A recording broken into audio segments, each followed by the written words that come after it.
On today's episode of Let's Talk FGO, we're back after a week because if we weren't here, we would have missed the news. Guess what? We didn't miss any news. Now we're going to talk about all the news.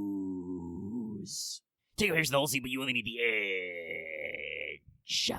I could have held that for a lot longer, but I don't want to fuck up my voice already. Hi, I'm one of your hosts. I'm your Ticketmaster Omega. With me, as always, your monster truck, Lucky. Everyone, I hope you're enjoying Vagrant Order, aka A Beast of Another Flavor. And while we here at Studio Mega like to bring you the latest and FGO-related news and memes, we will be talking about current and future events with the JP and EA version of the game. So anyone not want to spoil it should boost that affection meter. Yep, that's where we are. So yes, to explain, I did do both a tweet and a YouTube post about it, and I'm pretty sure most of those got shared, like in our patron chat and on our Discord and stuff. Hit us up, join our Discord, link below. I know that, and I agree that not everything should be a Discord community, but our Discord community is a pretty good way to reach us. Because, I mean, I see all your YouTube comments. That's right, I see them. But there's, not necessarily a lot of drive to go back and forth all the time in YouTube comments. Yeah. Also, like, just on the general day-to-day, on our Discord, as usual, you'll find me. Yeah. So, honestly, it's the fastest way to get me to see something. Yeah, I do read our YouTube comments on the reg, but Discord's usually where I'm hovering around suspicion, justice, and tyranny in equal measures. Yeah, we're chilling in the Discord. You can join it. We have a patron section of the Discord with any level of patron can join, but all the rest of the Discord is freely accessible to everybody, except for the parts which aren't. They're secret. I see Robin typing something, and I'm just waiting for him to say something stupid so I can immediately blast him and put him in timeout. No, he's just talking about being night shift core. Yeah, I know. But yeah, no. This is usually where we hang out. We hang out in the Discord. You can get us there. Yeah, be careful about pinging. And you know that if I'm pinging you, that's a good thing. But yes. Also, hey, join our Discord if you want reminders to log in for downloads and shit. We've got a relatively full house of the patron chat tonight, and the people are having fun. Speaking of which, this episode is brought to you by our lovely patrons like Adam DeHart, Blacklist OG, Call Me Zed, Carlos Dragon, JDV9000, Just the Fake, Kaiser, Starlight, Legendary Boss Hunter, Rise of Kenji, Rogue Robin, Charvor, some guy named Bob, and Varian the Crow. If you like us, you can support us on Patreon, get access to episodes early and lots of other goodies. It really helps you out. Thank you for your support, everybody. But to return to my previous sentence, I actually did get dragged into the darkness.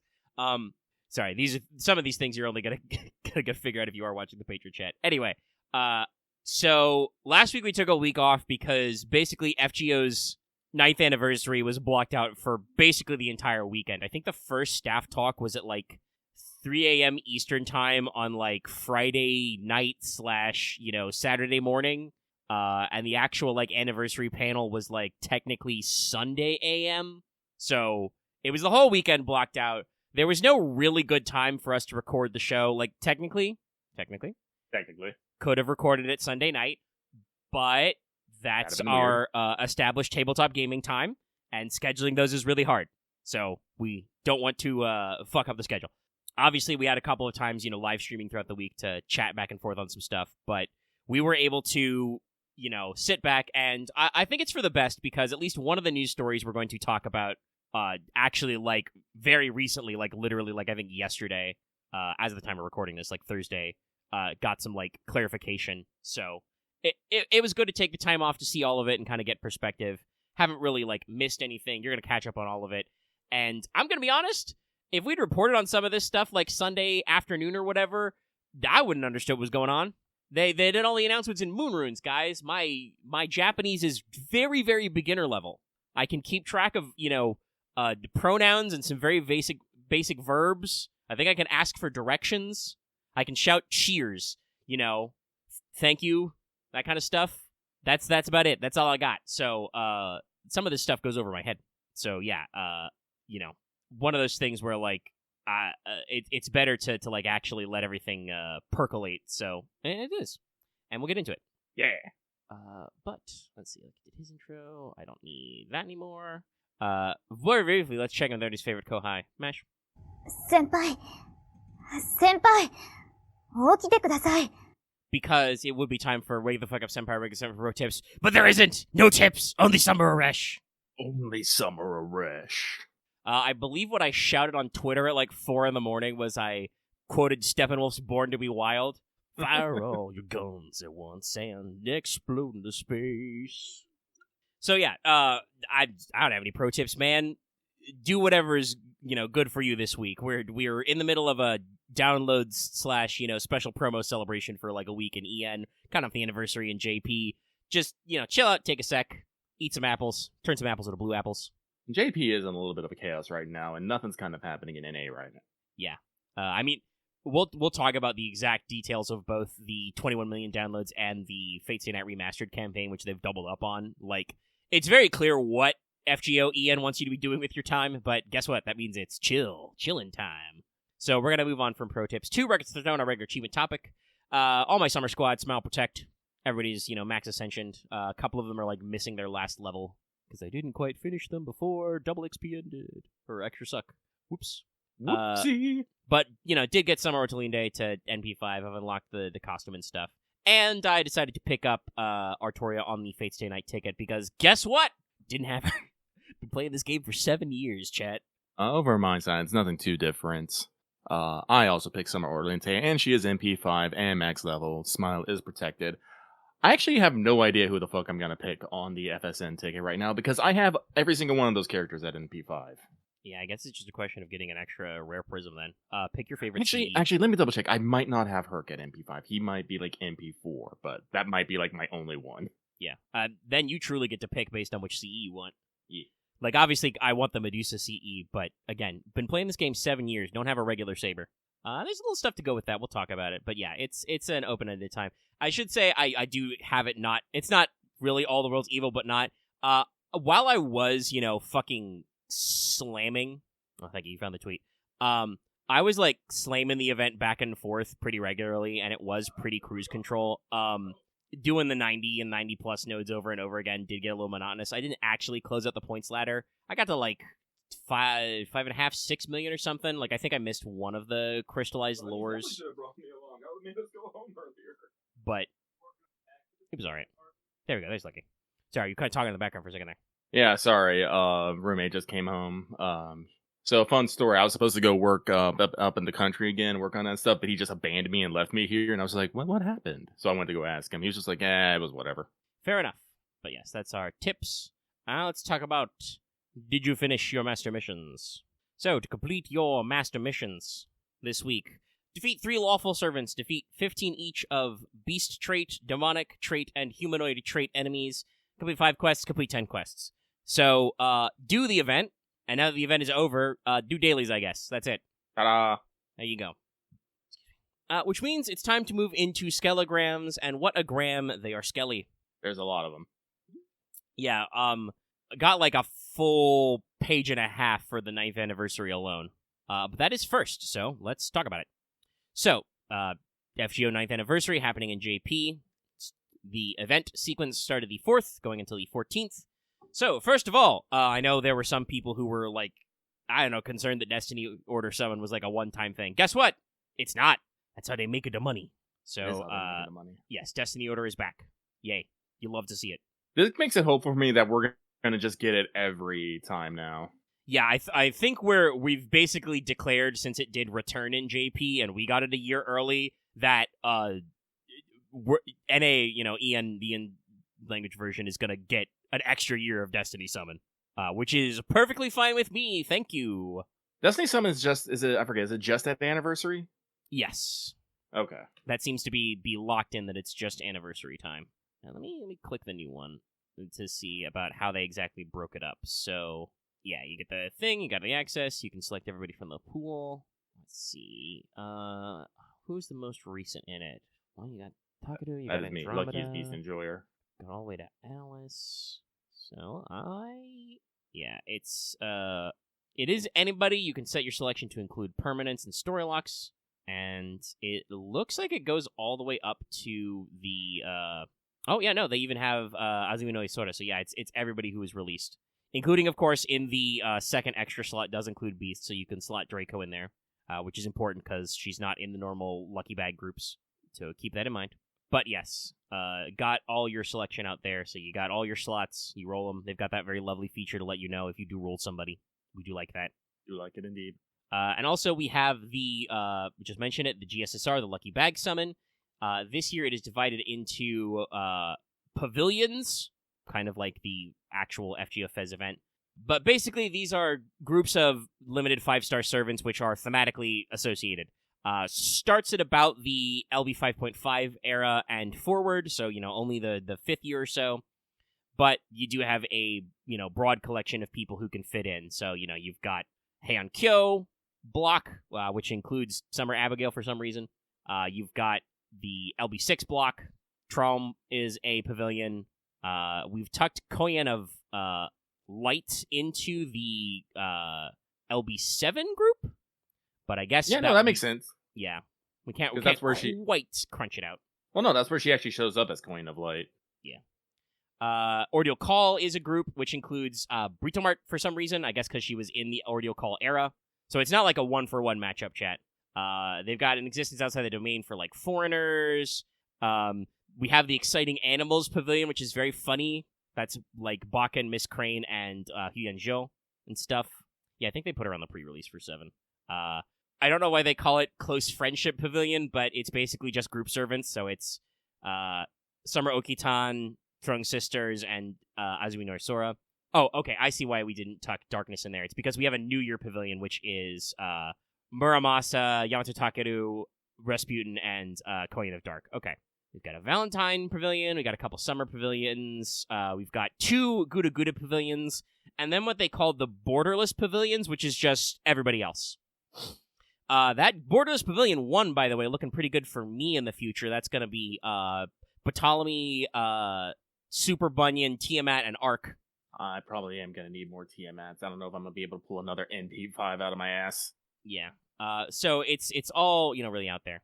I wonder if that Abigail Summer is a glitch, because she's listed in the Summer Pavilion too. That might just be the wiki is rendering wrong. But yeah, it's a big collection. Also very exciting news for this is they've added you can now purchase special SQ packages directly, so you can buy to get the exact amount of paid SQ you need for each of these, rather than doing our whole little shuffle of like, okay, well, if you buy this pack and then that pack. So that's pretty good. Hope we get that quality of life early as well. Yeah. Because I know we got to wrangle like taxes and shit, but it is kind of annoying to have to like guesstimate how much paid St. Courts to buy sometimes and figure it out. But you got it. It's an anniversary, so there's login for shitloads of stuff. There's like 10 days of logins, including 10 of lots of different things, and also like 3 to 6 million QP each day. Also, this was an interesting one at the time. A lot of people were a little excited, but I think the graphics they showed were a little misleading. But Pity did get a very small update. Yeah, I got bamboozled slightly. Yeah, I think we all did. And like I said, I think their graphics were not very clear on this. So the way Pity works now is it extends forever. It's not just one and done on that banner. Every 329 summons without the raid up SSR gives you 1 copy of them. The count resets every time you get a raid up, and there is a little numeral count. At the time, people seemed way more excited for this, like on the panel and stuff, than this calls for. It does at least show that they are, willing to work on Pity. And I would say that, once again, since we did also get Pity like a whole year early, we can be pretty sure that this feature will probably roll out in NA sooner than it did in JP. So, not like a crazy good one, but does pack in and, make sure that you can get extra NP copies through Pity, which is nice. And I think the like, having an actual little counter, which is like, 300 something summons to Pity, like that does actually kind of like, let you check directly and see where you're at. It is a good quality of life. It's not exactly what I'd wanted, but it's a step in the direction. So, I'll fucking take it. Well, and I'm hopeful that now that we have a clean, whatever for it, we'll talk more about some other stuff there, but, I don't know how many more years FGO is going to be around, but I could see them, in the last block of time, especially depending on how they want to take things. They probably could, incentivize a lower Pity level to try and get some extra spending, at the close, depending on how things actually work out. But yeah, it's a pretty small update.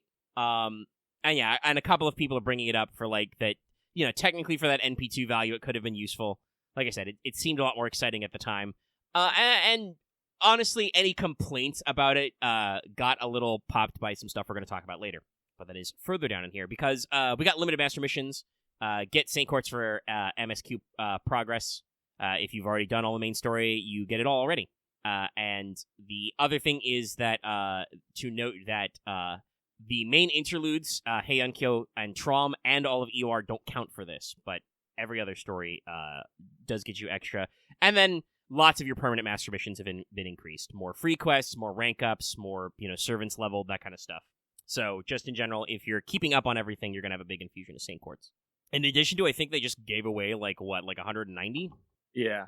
Yeah, so pretty good infusion. Now, here's arguably the big one that everybody was talking about this past week. They declared they were adding 2 new append skills. Append skill number 4 is a flat 20 through 30% crit up all the time, and the second one is the ability to reduce skill cooldowns by 1 with a number of uses based on level, each skill only once. So this is a little confusing. I can explain it more simply. Basically, the first time you use a skill, if you have this append skill unlocked, its cooldown is reduced by 1. The amount of times this works is based on your skill level. So if it's maxed, you can do it for all 3 skills. It does not work on the same skill twice, though. So it only works on each skill once, but if you max level it, you can get each skill to get 1 turn cooldown reduction once. A lot of people did go a little hardcore of like, oh, this is going to change the meta forever. Probably not. It will help some servants who have long cooldowns. If you're especially invested, it can probably make some of your turnaround times very tight. But the amount of skill cooldown doesn't increase. It stays at reduces the cooldown by 1. And you have to level it all the way to get it on each skill. But it is a cute little thing that pushes forward. And as a lot of people have brought up in our own community, it is probably more meta useful for actual gameplay than the, 20% bonus damage to a class you did neutral on anyway. Yeah, no, I think that will actually really benefit classes that probably already have, inbuilt cooldown. Like, I would love to see how this will turn out with Barghest and whatnot. Barghest, Tamamos, technically, Space Eresh, who's new. We've already yelled about her, so it's not a spoiler, but she's got a skill cooldown reduction on one of her skills. So, yeah. So using skill cooldown to get even more skill cooldowns probably where that's definitely going to be at. So it'll be fun to play around, but I don't think it's going to be one of those things that completely upsets the balance as is. Yeah. I will say that obviously it's only 30% crit up, but a flat 30% crit up is probably more worth it for every single berserker in the game than their 20% crit resistance chance. Oh yeah. And if you're feeling like, man, I wish I knew that ahead of time, hey, guess what? So we got to talk about it. This actually caused what I would argue for FGO is a pretty serious bit of controversy. Yes. So when they wanted to implement this, as it was announced at the panel, this was just straight up going to cost you more servant coins. There was no explicit confirmation that they would do anything about the servant coin economy. Some people were saying, it's FGO's worst content update ever. I don't know about that. But it obviously rankled a lot of people, both in the English-speaking community and on JP, and people started doing the math, and it was going to require NP8, and so NP8, I believe, started trending on Twitter. And this caused enough of an uproar to actually get some stuff changed. So we've gotten more of this. Kano Yoshiki actually started making some statements. So they've done a couple of things. Your words actually reached management, and they did decide to change things. I do want to say, before I actually explain what they are fixing, well, first of all, why did they do this? I think they misread the audience a little. So they've got access to server backend. They can see how many extra copies people roll. They can see all your extra servant coins and stuff. And some of y'all motherfuckers be on Twitter posting your, having 2,000 Merlin coins or whatever. I think that they misread just how invested their super whales were, and also how much this would upset the, lower cost players, completely FTP or otherwise. But I think that I understand where they got a different read, because I gotta be honest, I feel like I misread this a little. I was like, okay, it sucks, but it's just 2 append skills, what's the...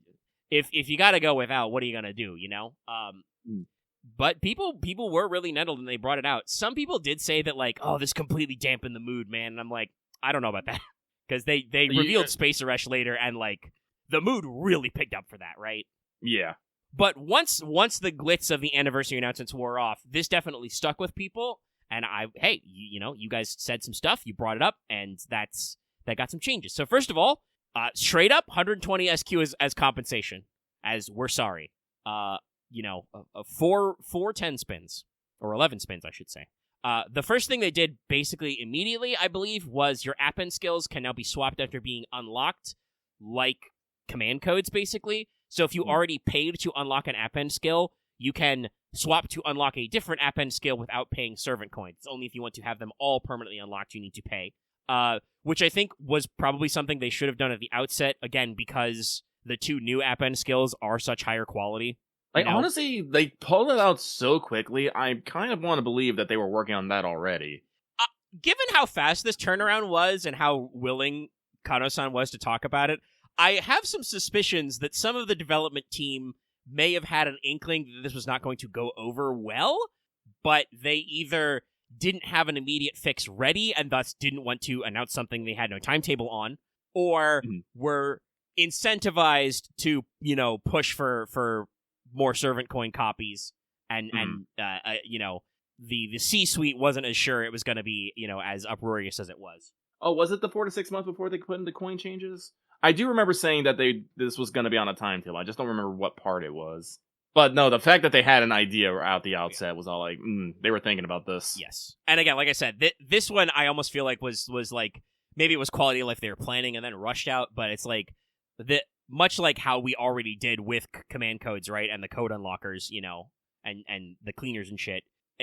This just seems like an easy quality of life because, I think a lot of people, even if they like their servants perfected, would prefer to switch to the newer skills for a couple of slots. Mana loading's pretty cracked. Some servants really love that extra attack damage. There are a couple of servants where their niche for that bonus damage is really good. Like, for instance, if you have anybody who does bonus damage to berserkers, that's probably a good investment because they take extra damage anyway, But some servants are not well served by that little bonus class damage. But they've also now announced, like I said, this was only just like yesterday, I think, that, and they don't have the exact details or timetable, but they've announced that they're going to basically increase the amount of coins gained from increasing your bond levels at 7 and higher. So the total amount of coins you're going to gain is going to be 420, which I think is like 240 extra coins from just bond levels. Oh, yes. No, it's the exact amount you need to unlock both. So the math comes out to is you'll still need NP6 of servants, but, that's just, same shit, different day now.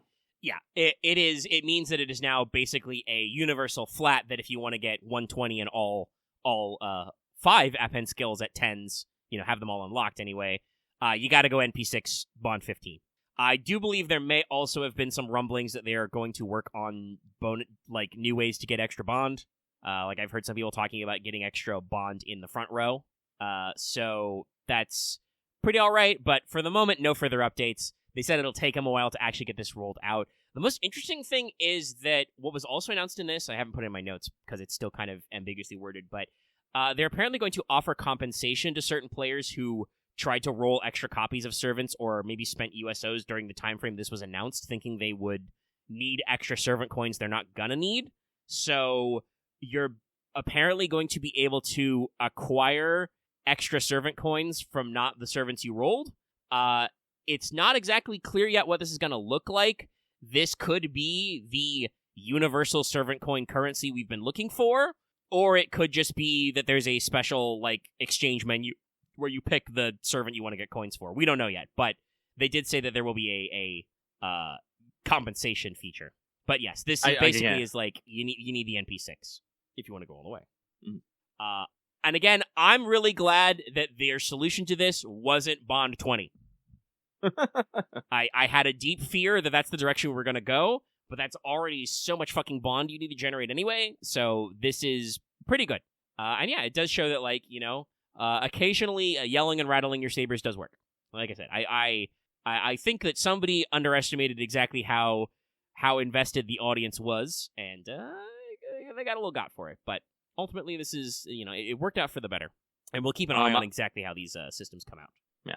I do want to say there has been some people riding the sabers saying that this was all, Sony's idea and Sony's fault. And while I do think that it was probably some guy in a suit who probably probably thought it'd be a good idea, from the looks of it and how they're rolling out things, I think they've been planning some updates to servant coins in a while, and now that stuff has just now been put on a higher timetable due to the reaction. A lot of these things sounds like they were planned out in advance, and they were going to perhaps just roll them out gradually, maybe at New Year's or another anniversary. Yeah. But yeah, now they're like, nope, people are upset about this. We need to make this more of a priority. And who knows, like, I could see, because I believe we have a 30 million downloads, celebration coming up. Maybe they are going to do the, universal servant coin currency that a lot of people have been asking for. Yeah. But they weren't ready to roll it out, obviously, and, I'll say there's merits to surprise, especially if you want to make sure this shit works. I talked about this with, like, Pure Prisms. God knows how much of a pain in the ass that was to code an exchange system for every single mat in the game that you have to update when you add new mats, But it is the kind of thing where, like, FGO doesn't usually like to let you know they're going to do a new system. They like them to be surprises. When they're going to do a new system. Look out for Anniversary, for New Year's, and for big million downloads banners. That's when we usually get big quality of life. But it is the kind of thing where I think they realize, especially in this case, like, oh shit, people are, like, really upset about this. We need to, like, get out in front of it and be like, hey, we'll compensate you. We're sorry. We understand you. We're going to do some stuff. Here's a couple of things we're working on, And I will be interested to see where that, goes. And we'll have to see exactly how it shakes out. But yeah, no. And I do agree, like some people in the chat are talking about, I also think they didn't grasp, like, how on edge. Like, I think people like servant coins, but it's also out there where, like, they're... Actually, this goes to an argument I wanted to say as well. This is something I've been brewing on FGO for about a week as well, is... I don't think all of us play FGO the way the developers and writers necessarily think FGO should be played. I'm not actually sure FGO is supposed to be a completionist game, chat. Like, obviously, if you love your servants, feed them grails, level them up, get that bond level up, all that fun stuff.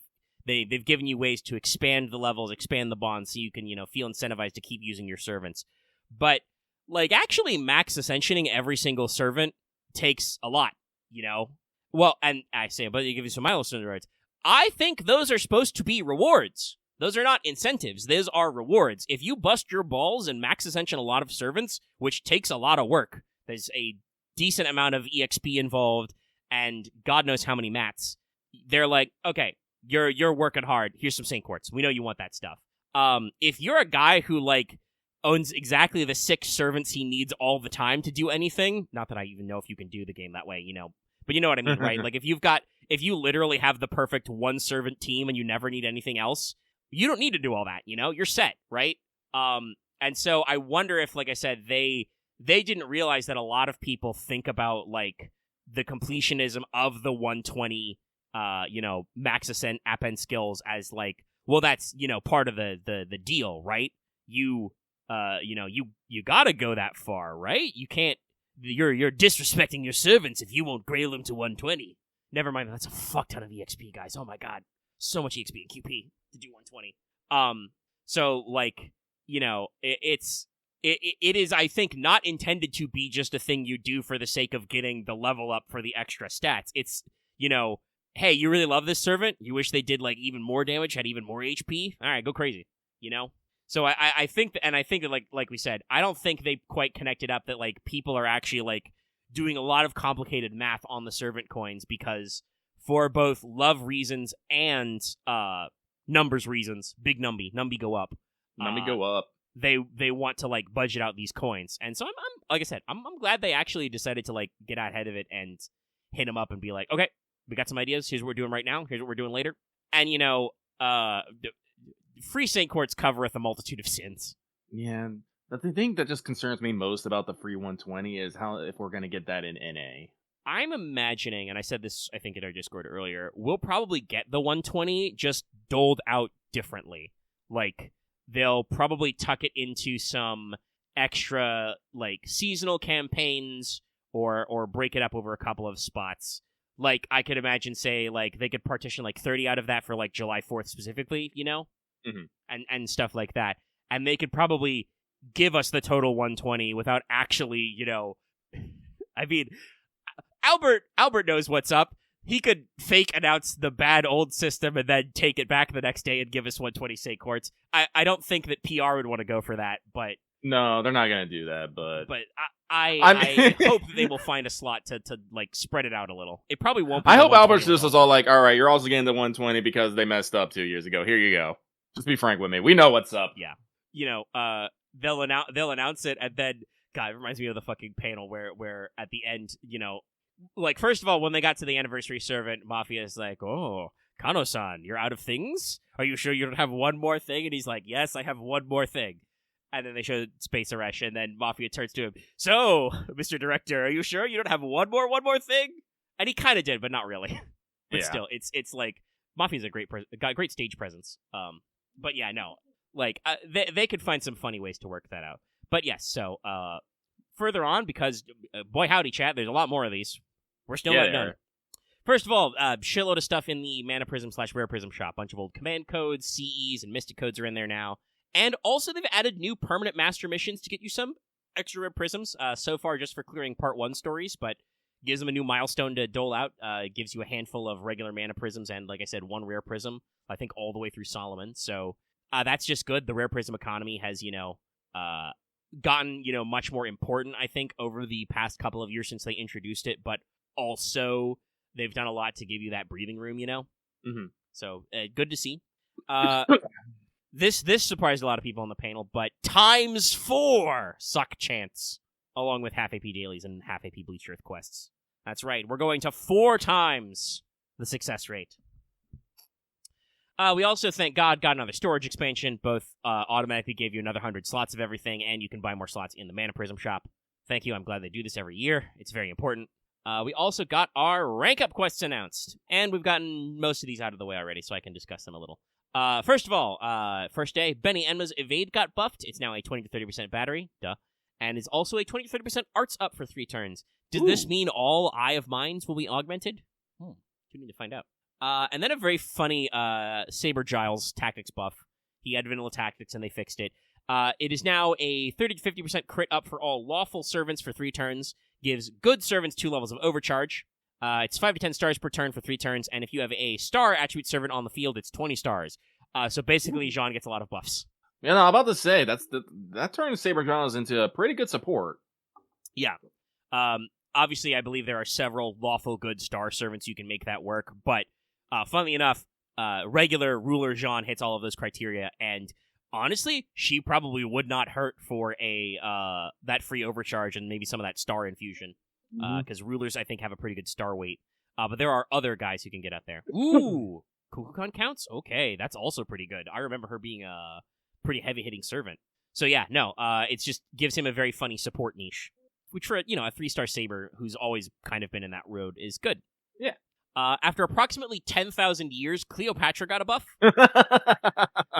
Her golden rule has been buffed. It is now, in addition to the NP per turn, is a 20-30% battery out of the gate. And also is a 20-40% buff success rate, so now she can hit her own Imperial Privilege.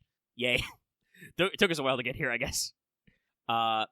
This is one that surprised a lot of people. A lot of people were probably banking on some other 3-star casters getting it, but Asclepius got a buff. His 3rd skill is now a 10-20% arts up for the team and gives the team 3 turns of 50-100% healing received, and is also a 1-time 3 turns guts on himself. This was not a necessary buff, but I do kind of like what this does for Asclepius, because while Asclepius is a great, healer for certain quests, he doesn't do a lot of other stuff for your team. Giving him a little bit of arts up on his, team-wide battery and the healing received, to make him get some extra cooking is good. And he did have the problem where I do believe his own NP doesn't give himself guts, which could lead to an awkward case where your primary healer / debuff clearer dies. So, gives him a little stuff. He was already a pretty good unit. This just, I think, rounds him out a little better. It's not needed, but it's a good buff. Also, some members of our community are very happy, but talking about 10,000 years, Iskander finally got his charisma buffed. Yep. It's a 20-30% battery for himself, and it gives the party ignored defense for 3 turns. So, once again, pretty solid turning Iskander into a semi-support. You're going to like that ignored defense. Another pretty good one, I think this is especially funny because I I remember seeing a tweet where Fino Tyson made a joke about Summer Nito, and then she immediately got a buff. Because Summer Nito Anita Chris got an NP buff, which is pretty good. It's a big one. So first of all, they rewrote the code. Her instant kill is now checked at the end after she does damage. I'm sorry, I'm reading this about Nasu assigning the writing. I signed it to myself. I'm sorry. Please continue. Yeah, I'm reading it. I love the great way. Summer event will be a two-parter, kind of, sorta. I appreciate this, and it's like I designed the first half to the main event writer, and the second half to myself. I do believe they actually have a separate event writer now, but it is kind of like him talking to himself. I mean, I think Kibitsugu could use some help, but Summer Nitocris was really hurt by the not checking checking the instant kill first. But she also does increased damage. She now actually does skill seal for 1 turn on top of this, so even if the instant kill misses, you have some other effects besides, I think, like an attack down. Also, it turns the battlefield to water for 5 turns. She floods the room with the Nile. That's great. Oh, that is great. Especially considering she is a summer unit and will obviously be a bonus servant in the upcoming summer event. There's some great synergy there. That's important. Abby got a buff. She's our first foreigner to get a buff. Her third skill is a 20% bounty for herself, so now she actually has a 50% charge, I think, between all of her skills. Sorry, I had to clear my throat. But also it gives her 50 to 100% bonus damage versus enemies with terror for 1 turn. Ooh. So her NP is going to bite really hard if you can hit her terror proc. Not universal because terror is a mental debuff, so a lot of big scary bosses are going to be immune to it, but gives her some extra teeth. I do think that is one of the common complaints about regular vanilla Abigail is that she does kind of hit pretty softly to make up for the fact that her NP is, a single target true damage NP. It sucks up all your defensive buffs first, so you will be hit. And so, also, Billy the Kid's evade got buffed. Check out my earlier theory. I do think we are actually going to buff all Eye of the Mines. I guess 1 turn evade and either a little bit of crit up or a little bit of defense up is no longer good enough. So the crit damage on his Eye of the Mind is increased to now be a pretty good 30% to 50%. I believe it was already 3 turns. It's also a 20 to 30% quick up on self, and a 1-turn star absorb, and 20 to 30 stars generated. If we're doing some semi-sequel stuff with some servant verse stuff, boy, Billy is cooking. And then our most recent one today, first of all, Ruler Moriarty's NP got buffed. The only thing they fixed other than giving him a higher damage multiplier is his NP up that is overcharge is now 3 turns, not 1 turn. So it does kind of give him some looping strats. A lot of people made jokes about Ruler Moriarty breaking into the office to have them fix the coins and also buff himself. Because those announcements were the same day. And then a pretty good buff to Charlotte Corday. Again, probably a few units who could have used a little bit more juice, but Corday's buff is also good. Her third skill now gives you 10 to 20 stars all the time, and you get to pick which of her formerly random buffs you get. You can pick the arts up, the crit up, or the NP damage up.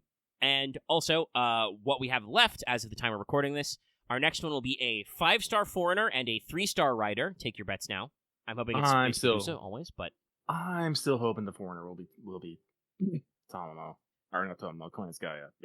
Yeah, I know some people joked when Abby got the buff that they, Koen was upset, but it could still be her. I could see a little extra juice. And then our last day will be 2 casters, a 5 and a 4, so could be literally anybody. A lot of people are once again predicting it will be Merlin. I'm very curious if they will give Merlin more than 20% NP battery, but we'll see. There are a shitload of casters in this game. We also got some new quality of life general updates. First of all, material locator. When doing your Accenture skills, there's a new list you can open up which will list applicable free quests, and I believe you can jump straight to them. I haven't seen the confirmation. I assume this only works with your in-game pre-knowledge of drops. You have to have cleared the quest and know what the drops are to get the jump, because otherwise that kind of defeats the purpose of leaving the drops as question marks. But still, great way to shortcut when you suddenly realize you're out of something. I think the only way it could be better is if there was a shortcut straight to the Pure Prism shop. Also, a very interesting new button, what they're calling a roadmap button. It will appear next to your latest unlocked story chapter. It lists all the rewards you will get for clearing that chapter, currently up through Salem. So I don't believe any Part 2 or Ordeal Call stuff yet, but now you can check ahead of time what you're going to get for clearing a story, including the free servant you get, the free 3-star, how many mats and stuff, and pure prisms and all that you're going to get. So very interesting. Another really fun one that, again, I think a lot of people stopped talking about because of some other news, but you now recover 3 command spells every hour, every 24 hours. Yeah, it's all at once now. Yeah. I I'm feel willing- like... Go ahead. Oh, no, I think you're probably going to say the same thing. Go, please. I feel like this may be a stealth buff to Space Eresh, because she gets a big boost on her special mechanic when you target her with a command spell, which if you only get 1 back every hour, you got to be a little more careful with. But if you get all 3 back, you can do some funny stuff. Okay, so it's not exactly what I was going to say, but talking about metrics, I bet they've been looking at command seal usage and realized that people don't actually use their command seals unless it's a really fucking important time. Like, people don't probably pop off one. People probably very rarely just pop off one for an MP and always just save it for the, the potential wipe. Yeah. And then just go back to saving. You get the 3, and then because you only get 1 back a day, then you gotta wait several days. So they probably realized that, like, oh, wait, if people use all 3 to clear a wipe, they just literally don't use their spells for 3 days because, they gotta take into account. So it's fine. So yeah, that's pretty good, especially because some high difficulty quests, like advanced quests, don't let you reset with command seals anyway. And also, another interesting feature, certain master missions will now be able to shortcut you to the free quest if it is a clear requirement. So I don't know exactly which, again, it's all in Japanese, don't exactly know what missions it is, but there are now these new, features to let you, jump straight to, a specific free quest that would give you the thing. And this is the graphic they showed. So yeah, you can just be able to jump to certain applicable free quests. And it does have a blocked out slate for something you don't have unlocked. And then another one that's kind of interesting, it is a limited time effect, but they've got a recommended support feature. So, they're doing limited time main story quest recommended support. If you pick that servant, you get 100 FP instead of the normal amount, and if your servant got picked, you get there. It's got the same menu as the party setup, but they've got a little feature to help you catch up, and they list specific main story quests, and then you get to set your supports that are recommended. It also apparently has some, like, if I'm reading this right, you've got some fucking, like, Dark Souls messages. You can write short guides of pre-made queues. So, like, they've built in a like semi walkthrough feature. If you want to pick a recommended servant, you'll be able to, like, allied players, you'll be able to put in the selected servants for these main quests. You'll know exactly which main quest it is, and you'll be able to give, like, tips and tricks, through obviously preset messages. And then you get extra FP if your servants are picked, and the person who picks them get extra ones. So it's really interesting. They're only running it until the end of this month for now, so they're kind of testing it. I don't know exactly how long it is, and I don't know where the quests go up to for now. They do say that they want to make sure people are clearing stuff. This sounds to me like a feature they may, like, either bring back through certain, like, main clear support campaigns, or may eventually permanently add, but for now it's just temporary. But it sounds neat. Honestly, to me, it sounds like something that they would do for Start Dash campaigns to help people. I think that would, to help people speed through earlier content so they can get to later content. Yeah, because good. Because I do think that is a complaint that some people do have, is like, while like me and Omega and several people out there were year oneers, we have been here since the beginning of FGO NA, and so we have seen all this shit and slog through it all. People trying to come into it fresh might not have that same experience. Hell, people coming into it, only within a couple years don't have that experience. So things that could help alleviate that early game slog, probably for the better. Yeah, they started it with the follow system where you can basically get friends without needing to actually, like, have another person accept your friend request to get those NP levels, very important. And now, like, this will absolutely be the memes, because, yeah, like, somebody in the chat is going to be, like, talking about, oh, Gawain's going to quake in his boots for people who have, level 120 Urali's. Yes, if Gawain is in that support list, that's going to, I'm going to put my fucking Urali in there and just be like, use command seal fire NP if I can, and depending on, like, how far stuff goes, there are some, tricky fights and things to get in there. And yeah, it's one of those things where, like, if you've been playing long term and you're caught up, you're good a lot of the time. But they explicitly said that they're adding these kind of features because they want people to catch up for the summer content, which will be locked to Audio Call Prologue, and eventually, they said for sure next year Audio Call 3 will release, is how it's phrased on the wiki. I don't know if that means it's going to be around New Year's or will be in the, winter. But, they're planning these big releases, you're going to need to catch up on story, and it gets harder and harder to do it. And I know some people are like, oh man, why do limited events require story clear? Well, it's because FGO actually kind of cares about the writing and stuff, and they don't want to, spoil you. They don't want to bring up characters and concepts that you won't be in yet. And they've come up with some funny ways in the past, like for the summer featuring Paisen, she just puts her sunglasses on and never fucking takes them off. But there's only so much they can do with that before it's got to be like, man, guys, you got a fucking clear story. We can't talk about this shit. God knows, I'm so glad that when they decided that they were truly going to leave Epic of Remnant optional, that they stopped trying to hide Moriarty. That was so weird for the first couple of years after the EORs came out, where they were like, we can't use Moriarty or Scheherazad's names, even though we really like writing them into stuff, I guess. And a couple of other hidden characters. So, yeah. I mean, I think the Nightbright joke just stuck. We still call her that. But now I think it's just funny that we keep calling Wu Nightbright. But yes, no, there are these kinds of, moments where they gotta be like, okay, yeah. Genuinely, I think we don't talk about Columbus's name just because he's such a weirdo freak and we don't like him. Whenever it's mysterious capitalist old man, it's just yeah, that's just because we refuse to acknowledge he's here. But yes, it's so all my homies hate Columbus. But yeah, it's one of those things where they don't want to just cook you with the end results. They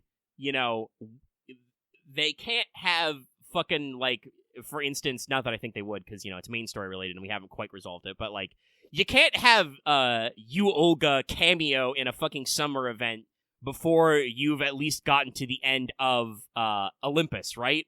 Because otherwise people are going to be like, hey, yo, what the fuck? What's happening? Doesn't make any goddamn sense, And sometimes they can make it work. I think the Gordolf cameo for the first Servant Fez works regardless of where you're at in the timeline, because he could just be a cameo character. Also, our timeline for summers has gotten very weird. I don't know when they're happening anymore, but, summer. But yeah, no, this is clearly a feature to boost that clearance rate, and yeah, hopefully they keep bringing it back for Start Dash. I think is a good time. I also know they'd still do some, main story clear campaigns. It's a big one. Let's see, I think that's all the quality of life. So that means, drumroll please, everybody. Your new anniversary servant is Summer Space ERESHKIGAL SSR Beast.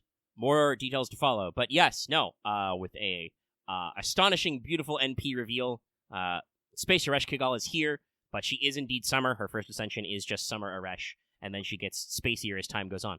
I've mentioned this several times before, but I'm gonna keep tooting my horn. I was watching the panel live, and as soon as I realized that Kana Ueda was on the fucking panel, I was like, it's Space Eresh. I'm not Space Eresh, it's Summer Eresh. Yeah. No, the space part I don't think anybody was ready for. Neither was the beast part. No. No, I only got 2 out of 4. I only got 2 out of 4. That was a failing grade. We'll explain all of that later. But yeah, no, I think you had good instincts. I myself was like, well, it could just be. I was like, I'm not sure I want to get my hopes up. I expect there'll be a Summer Eresh at some point, but I don't know. Kind of a way it could just be here because they're talking about extra record finally. They did show a new trailer of that. Yes, they did show a new trailer finally. Talk about it's coming out next year. Yeah. Also, but we didn't mention. Okay. Oh, go. No. We're finished. What you're gonna say? Well, I was just gonna wrap up our last couple of notes for anniversary news because there's more stuff on the line. Yes. But there's a fuck ton of other banners. They've got a couple of pairings that are rolling up several at a time.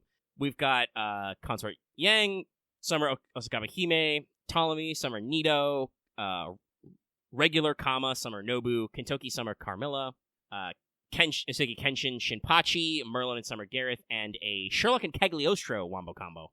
And also, as I said, Kano-san did have kind of one more thing at the very end of the panel, which was that the intent is to wrap the current story in 2025.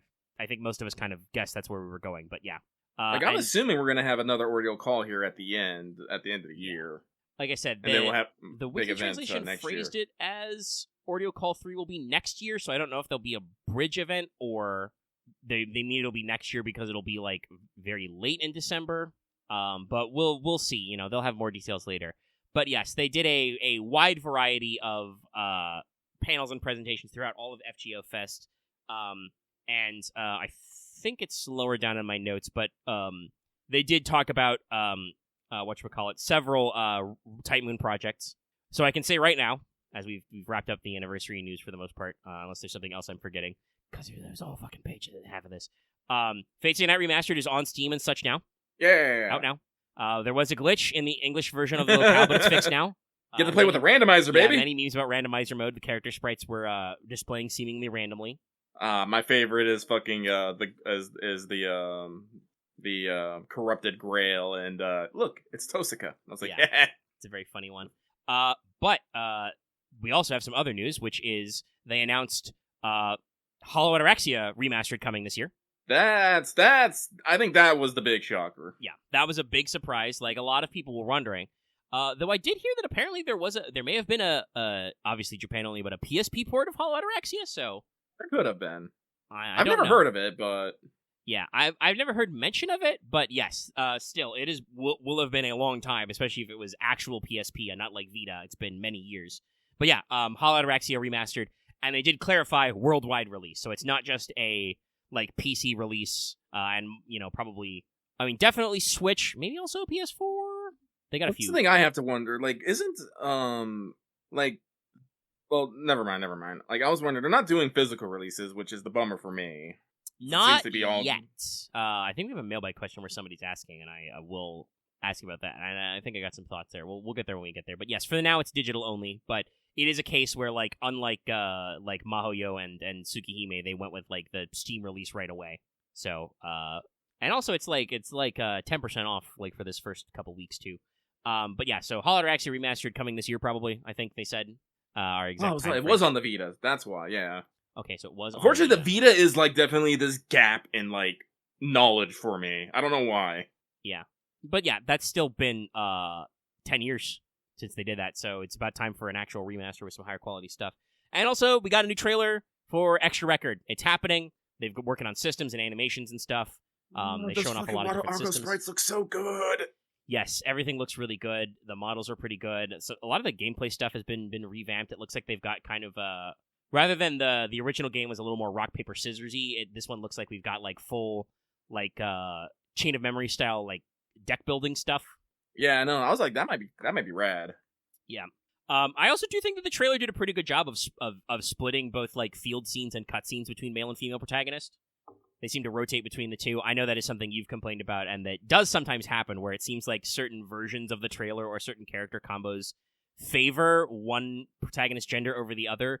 This one, I think they did manage to cut it to evenly distribute it between all three servants. Yep. I do think that Nero's getting a little bit more of the focus, but she is kind of a poster girl of extra. Yeah. But they did for sure say that it's coming 2025, and it's going to be Switch and PS4 for sure. Maybe a PS5 Again, version? I'm hoping for that physical release. It should get a physical release. Something I noticed this time that I don't think anybody's really brought up but I noticed a Bandai Namco, a Bamco logo on it. So I think that means that Bandai Namco has picked up publishing the game. So that makes me hopeful for. I'm pretty sure they always intended to do a worldwide release. I don't know if that'll if that's like a guaranteed day and date anymore. Especially because God knows how big the fucking script is, but. They are, they do got it out there, and they're going to be releasing it on consoles, and I'm pretty sure that means they'll be able to swing a physical release as well. Hopefully with some fun deluxe editions as well. But yeah, so we got some stuff cooking. But hold on, let me check. Yeah, that hour was just the 9th anniversary. We've got stuff over here happening too. Not as big, obviously, but still pretty nice. So, first of all, Ian, 21 million downloads. We hit it. Space Ishtar, she's here. Again, also, just like, we didn't realize that they were doing their fucking synergy thing, but they kind of did the synergy thing again. No, they totally did the synergy thing. Because it's also running from the 8th until the 14th, so funny how that works out. Log in for lots of rewards. Like I said, I'm adding everybody on the Discord at login time. The maintenance for this was like extra long, so it had a little bit of a offset release, but now we're timed up to get in there. You've got half AP Embers through this time period, and Space Ishtar is on your friend point support permanently. You got like a story version you can access. You got double suck chance. for just this exact week, they've boosted the weekly logins from 4-star EXPs to 5-star EXPs. Please just do this all the time. Thank you. It's like 5 EXPs a week, guys. It's not that much. You got your usual expanded Mana Prism shop inventory, so make sure to pick up your extra tickets and EXPs. The Idolmaker CE has been added to the Rare Prism shop if you don't have your copies already. We've added Space Ishtar's costume to dressmaking, because, the event's come and gone, and also the rerun, so, permanent costume. And we've also got what you would expect, a Space Ishtar Jane banner for all the duration, and short banners for regular Ishtar, Eresh, MHXA, Raiko, Ibuki, and Amakusa. But wait, there's more! Yes. They've also perfectly timed this to be the Stay Night Remastered release campaign, which is technically happening in both EN and JP, though the EN version has more stuff. This is also the 8th until the 14th. You get a special CE if you watch the Fate Stay Night trailer. Also, thank you, FGO, for immediately putting the, hey, would you like to archive this video or delete it button? Thank you. It's good for phones. During this time, you get double FP for the Fate Stay Night gang. The Sakura-themed command code is back in the MP shop. We cleared a social media campaign for 20 Saint Quartz, so got a little special there. You've got your special exchange ticket for 1 Fate Stay Night Servant and 1 themed CE. Unfortunately, the CE and the Servant are not interchangeable, so if you do want to get Artoria, if you don't have her, you will be getting that CE specifically, so that's kind of how that is. There's even more login shit, more 7 days of logging in for stuff. But also, to go with your half AP dailies, we've also got all dailies open, and all the Fate Stay Night crew is double XP, and they're all attack up. So, really want to check that out. They've also got a universal Fate Stay Night summon banner, so Artoria's on raid up, all the 4 stars you'd expect are raid up, and all the available 3 stars as well. Just kind of all in a pile. Oh, did they already do that permanently in JP? Nice. Sorry, that was about the 5-star EXPs. Well, good. Why don't they just do it permanently now? Here. What are they holding back on? Give me those 5-star EXPs. But yes, so the JP version is just the CE, the command code return, and the double FP. If you're curious what the discrepancy is, basically JP already got all this stuff because they had a special celebration of the Fate Stay Night anniversary a while back, to commemorate just the general release anniversary of the game, gave you all this stuff. So now that we're actually getting it here, and it's not just the anniversary, the release commemoration. We've gotten a lot of their extra stuff, like the free saber and all that other stuff. Though obviously, again, not necessarily. Maybe you need extra EMEA copies. Maybe your Herc is an NP5. You never know. But this is where I put my note about, hey, in case you've been under a rock, Fate Stay Night Remastered is out, along with our other video game news. And also, we did get our preview for JP's Summer 2024. No name for the event yet, but we know that it will be happening the 14th until the 4th of September. The stream will also be the 14th. And on the staff talk, a couple days before the big anniversary panel, they did announce some things, as they usually do. Number 1, we got costumes. Your male costumes this year will be Black Bart, showing both his eyeballs. Traitor. Percival and Karna. Karna looking good with his sunglasses. Snazzy sunglasses. Percival also rocking that bod, I will say. Oh, yeah, no. Percival blending in perfectly well with the rest of the summer nights. But, yeah, Karna's also really rocking his particular look. He's got more of the, summer casual rather than swimsuit bod, but Percival is like you said, he is full night bod, trunks out, ready to rock. But yes, always a good time. And we also know, presumably, it's not necessarily a guarantee, but I haven't heard anybody call out that oh no, they specifically said that they were the welfare. So I'm pretty sure that the first banner is going to be Summer Nikich, Summer Jufu, and the 5-star Summer Seal. I'm sorry, Mysterious Executioner CEIL. So, yeah, that's interesting. A lot of people weren't expecting that, especially because it was pre-anniversary. I think I and many other people were like, oh god, if they showed Seal for summer, what the fuck are they going to do for anniversary, And yeah. I mean, yeah, they got us. Yeah. Let me see. They haven't announced the bonus list so far, unless it's just the wiki predicting. I am looking at it. It does appear to only be... at the moment, summer units. So, standalone swimsuit servants and servants with their summer costumes. And Space Eresh, but she does have the servant summer mode trait. And like I said, this could just be them spitballing, or it might actually be the pre-release. At this point, here, let me print screen on this so y'all can see. At this point, the amount of servants who qualify as summer is so huge that you don't really need any more bonus servants. Assuming you've got some of these guys, you got a lot to pick from. But here is the list that is posted on the wiki currently. Listen, I got an NP5 Summer Ibuki. Most of my stubborn problems are now gone. Yeah, I know. That's a good one. That's an easy fix. It's actually kind of funny to me, like, thinking back. It used to be that, like, sorry, fighting a sneeze a little, but for, like, the first couple years, there were some pretty good summer servants. Like, as much as I wasn't aiming to roll for her, Summer Tamamo, like, had a really strong potential against, certain bosses, and Surf Mordred was, like, the original looper, but it definitely felt like the power level of summer servants was kind of lower. And then, for some reason, they decided, like, nah, man, and now, like, most summer units, especially 5 stars, are, like, well, not just 5 stars. I've heard, Summer Chloe is really strong, but, like, most of them are real good. Like, so yeah, no, honestly, if you got some summers, you'll probably be doing all right. So, yeah, can be interesting. And so, like we said, we're no word on the welfare for sure yet, and we do not know anything about what the next banner will be. I'm pretty sure sneak preview. I'm pretty sure somebody filed a mailbag question, which was asking us to guess what the second banner will be. So I won't speculate now. Yeah. But it is still open ended. There are as many as 4 servants remaining, and we're pretty sure it's 4 because they did not do the Lady Avalon split thing and only show 1 4-star. I think they probably would have showed like 2 SSRs and 2 SRs if they were doing it that format. But yeah, it's going to be pretty interesting. I mean, I think in general, even ahead of that discussion, we can say that you, me, and everyone and their mother are guessing some sort of Summer Koyan with Nikich in the batch. But yeah, that is all of our skelograms after an hour and 10 minutes. We're going to take an intermission. All right. All right. We are back. We is back.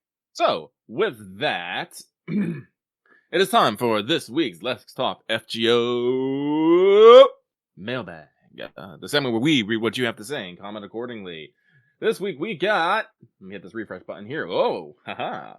We have 7 lovely lucky comments here, and we'll get through them all, beginning right meow.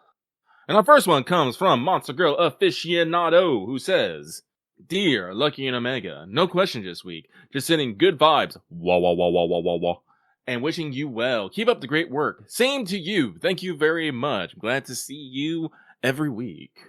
Moving on. This one comes from getting a piggy bank ready for Hollow Ataraxia. Sounds about right, my dude. Again, I would have jumped on the FSN remaster, but I really want that physical edition. Honestly, I'm considering if I can find it. I'm gonna see if I should double check that if I can find another version of the Switch Mahoyo, just so I can get them have Tsukihime and Mahoyo both on the Switch, just because I think that fits better. Because again, I do think that VNs Switch is better for VNs and whatnot. Usually when I'm playing on my PS5, I want to be, slapping buttons. But this person says, "Hey, Lucky and Omega, hope you're both doing all right and avoiding any wildfires or storm trajectories." Actually, how much of my state is on fire? How much of state is on fire? Let me see here real quick. Washington wildfire map. Loading map. This can't be right. Oh, okay. This is about But hey, let me just grab a bit of a screen here. That much of my state is on fire. Too much fire. Like I said, we've reached August. I don't know what it is about August, but August is usually wildfire month here in Washington State. Don't know why, but it is. I believe it's peak hot and dry in the climates that have that. Yes. No, August is usually our hottest month.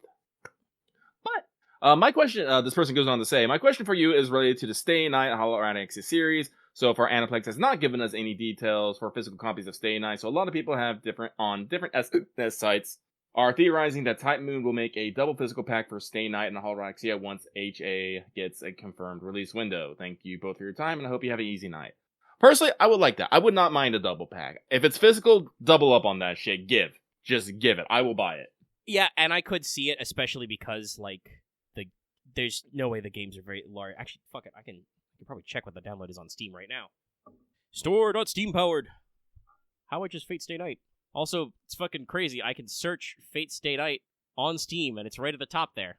What a time we live in. Do we have the requirements? No longer will I be called a dirty secondary. It's true. about 16 gigs of open space, it says. So not like tiny, but not huge either. But yeah, no, that probably means depending on how, I assume Hollow Ataraxia should probably be smaller. I don't think it's as long. I can easily see them fitting that, in a single, especially a single Blu-ray drive if they went on PlayStation, but, single cart for Switch should be pretty doable. Yeah. Also, I'm gonna, because somebody just posted earlier, like, what the release month for the PS Vita was. That was in November of 2014, exactly 10 years ago. Well, not exactly, but you know what I mean. 10 years ago, calendar-wise. I'm gonna guess probably a early winter or late fall, and maybe a double pack around Christmas time. That could be a good marketing move. But yeah, we'll see. I'm definitely pro that. At this rate, I'm probably just gonna pick up, Fate Stay Night on the Steam and see. But I could also go for a Switch pickup. I think that would probably be good for reading. I will say I want to shout out I've seen a few screen grabs. Even if it's just in his inner monologue, they let Emiyashiro say fuck. Here, I will copy this to you, patrons. This is a Sid by Sid. Hold on. Copy image? Come on. Can I not copy from one Discord server to another Discord server? Oh, that's weird. Computer does not like me trying to copy paste. Let me go to the source tweet. I know this is riveting for you listeners. I'm sorry. Oh, okay. I see what the problem is. It is a preview. It's like actually on Twitter is 2 images. Okay. Yes, I can see that would cause problems. Here, I'll just link it to you, patrons. Although, yes, if people were concerned, I think it was a couple weeks ago now, I tried to put some extra, bounce in the video version. We're not doing that shit anymore. I made the video way too big in the export. It's not worth it. Nobody cares. I'm not going to preclude it if I can, with a smaller file size, put, a funny filter over it, but we won't do animations or anything anymore. At least not for a while. If I can't, find some service that makes it cleaner. But this should be the correct one. But yeah, so we have the original, Moon Mirror. It's just man, this sucks. And then the official translation is fucking bullshit. That sounds like a teenage boy. Yeah. Oh, and chat, the Ultra Killer mod already exists. Yeah, Somebody's I figured. I knew it was gonna happen.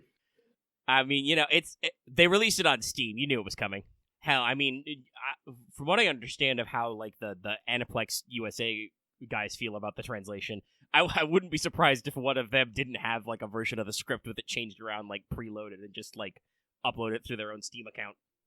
But yes, I can see a double pack happening. That'd be pretty cool.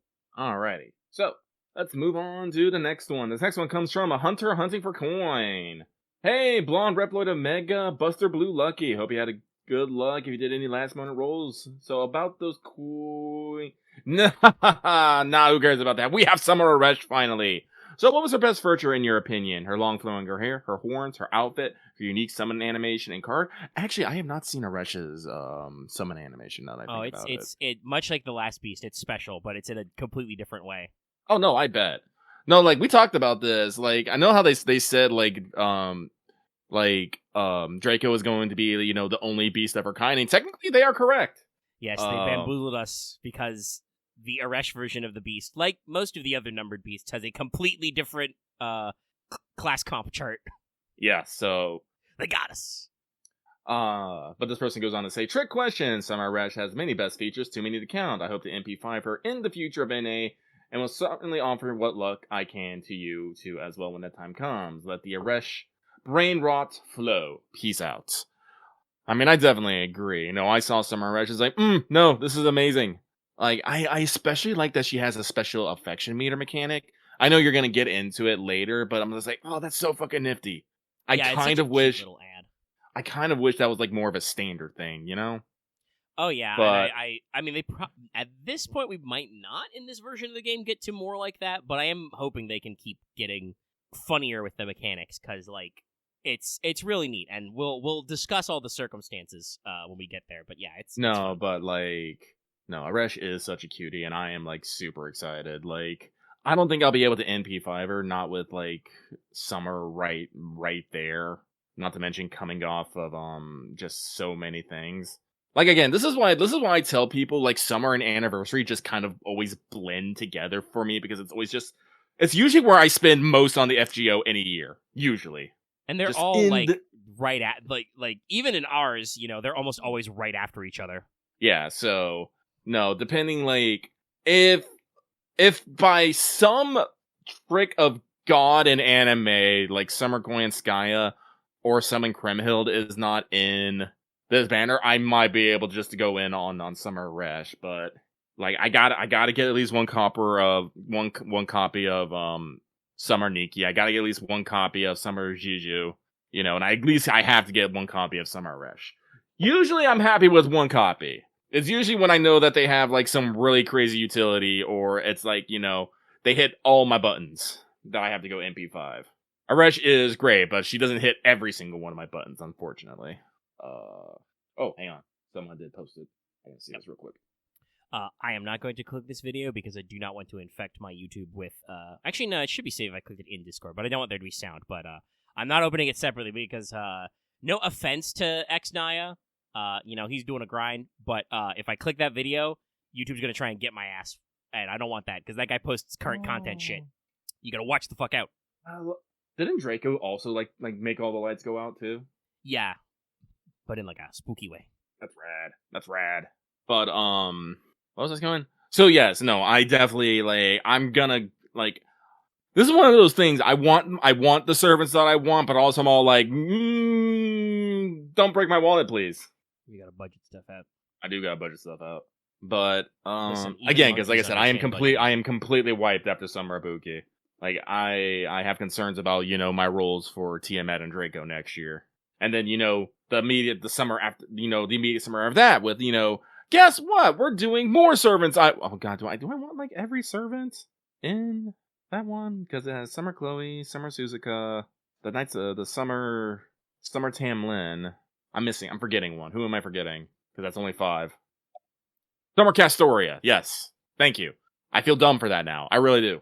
Honestly, as much as I want Cuckoo and I want I don't know actually how to pronounce this. Like, is it Talak? Yeah. It's Talak? Talak? Like, I do want them, but my want for them is nowhere as great as my want for Draco and Tiamat. And I'd rather have one in the hand than 2 in the bush, but no, yes, Eresh, yes, we'll throw down. Fight me, wallet. Fight me, bank. Also, this is the person who I do find it hilarious that not hilarious. I do find it amusing that he used Blonde Roleplay and Blue Buster for the nicknames because they have been talking about how they've been going through their X4 run so they can guide us. And I'm just looking at them like, yes, no, I definitely, because they actually posted a clip of them fighting one of the bosses. I'm looking at this, I'm like, yes, definitely. I am probably going to need help, as usual, beating this game. Because we're doing X4, and I believe this is the first one on the PlayStation? Yes, this is the first one made for the PlayStation. I think they ported X3, but this is the first one that's going to be 32-bit, so it'll be shinier. And I was watching them playing, I was like, movement feels different. Just watching it, I'm just like, And it will be a little different, because... yes, the difficulty goes back down because everybody and their mother was like, man, X3 too hard. But, yeah. And it'll be interesting because this is the first time they're going to have dedicated splits between X and 0. So if you play the X side, you'll experience different mechanics and talk about me doing the 0 side. I should also get ready to start practicing. Sorry, I was confused for a second. That was a dust bunny that just floated up. I guess I got to dust that corner of my desk I can't reach normally. I thought it was a bug for a second, but it was just a piece of lint doing a fucking corkscrew. We'll figure it out when we figure it out. Yeah. Where else was we? Oh, we're just finishing it up. This one. But. This next one comes from the Tyrant King going through Whiplash with these announcements while getting to max master level. Well, congratulations. They say, question. Hey guys, with Deadpool and Wolverine finally coming out, are there any movies you're looking forward to this year? Also, any second summer summon bleh, banner prediction. Anyway, that's it for me. Send good vibes your way, and hope you have a great evening. There's only probably one other movie that I'm probably interested in. Funnily enough, it is another hero movie. It's Venom: The Last Dance. I saw the trailers for that. I'm like, this looks pretty good. Venom has been one of those series like Deadpool. I think benefits for being slightly campy and not being so full of itself. I still haven't seen any of the Venom movies, but it's always one of those things on my mind. It's like, man, I need to watch Venom and watch Venom Let There Be Carnage, so I can be ready for Last Dance, and I still haven't seen Deadpool 2 yet. Deadpool 2 was pretty good. Yeah. I've seen them both, and so I will want to catch up on Deadpool and Wolverine because a lot of people are saying it is hands down, best movie of the summer, possibly best movie of the year. Oh yeah, no, it's already been breaking box office records. Beat out Passion of the Christ for highest grossing R-rated movie. I don't know if it's broken the billion mark yet, but it's close. Predictions are saying that it will break $1 billion before the end of its theatrical run. And I think, it's one of those things, right, where it's just a lot of what we're learning about movies is that people do still like them, but you gotta do it right. You gotta give them time to cook. You gotta treat them with love, and you can't be too intense. I think, let's see. I mean, obviously, kaiju movies are fucking killing it. I think those were pretty popular this year. I don't know if they went crazy though on terms of the earnings. But one thing that's been very cool, but I kind of wish I'd had time to go see, but we were busy. Also, I think around when it was out there. But doing re-releases of classic movies in big theaters again. Solid use. Way to go, movies. Remembering that strategic re-releases are a thing. I know Alien, got an anniversary release. The Mummy got an anniversary re-release. So they're doing some good tricks. But there have been some movies also this year that have been kind of, I don't want to say stinkers, though there are some. Apparently that Harold and the Purple Crayon movie, which I did not realize was based off a children's book, though in retrospect I'm like, oh yeah, that does sound kind of familiar. But it apparently box officed a total worldwide of $9 million. The movie cost $40 million. Listen, the Borderlands movie might even get under that, my dude. Oh, yeah. I have because there have been some interesting back and forth about video game adaptation. I got that as a note for What's Up, but, was it the marketing budget? Because I've heard conflicting that the 40 mil is pre-marketing. I have actually seen fucking YouTube ads for it, though, so I could see them having an actual marketing budget. But the Borderlands movie sucks ass. I think it's the first movie in a long time to get a fucking 0 on Rotten Tomatoes. It's at a 3% now because it got a single positive review. But, and I mean, we all knew it was gonna suck. None of their casting choices made sense, except maybe, Cate Blanchett as Lilith. I'm okay with that. I mean, Jamie Lee Curtis is cool. I just don't know if she's a good Tannis. But, the movie's been in development hell for, I feel 10 years. I know it hasn't been that long, but it feels like it's been forever. It was reshot completely. Randy Pitchford, is a weirdo in general, but was a weirdo about the movie. Everybody remember when E3 was still a thing, and just half the fucking Gearbox 2K segment was just him wandering around the set trailers, bothering the actors? That happened, chat. Ugh. So, yeah, no, I don't think anybody expected it to be good, but it's apparently really bad. I'm more hopeful for the Minecraft movie starring Jack Black. At least because Jack Black's going to give it his all.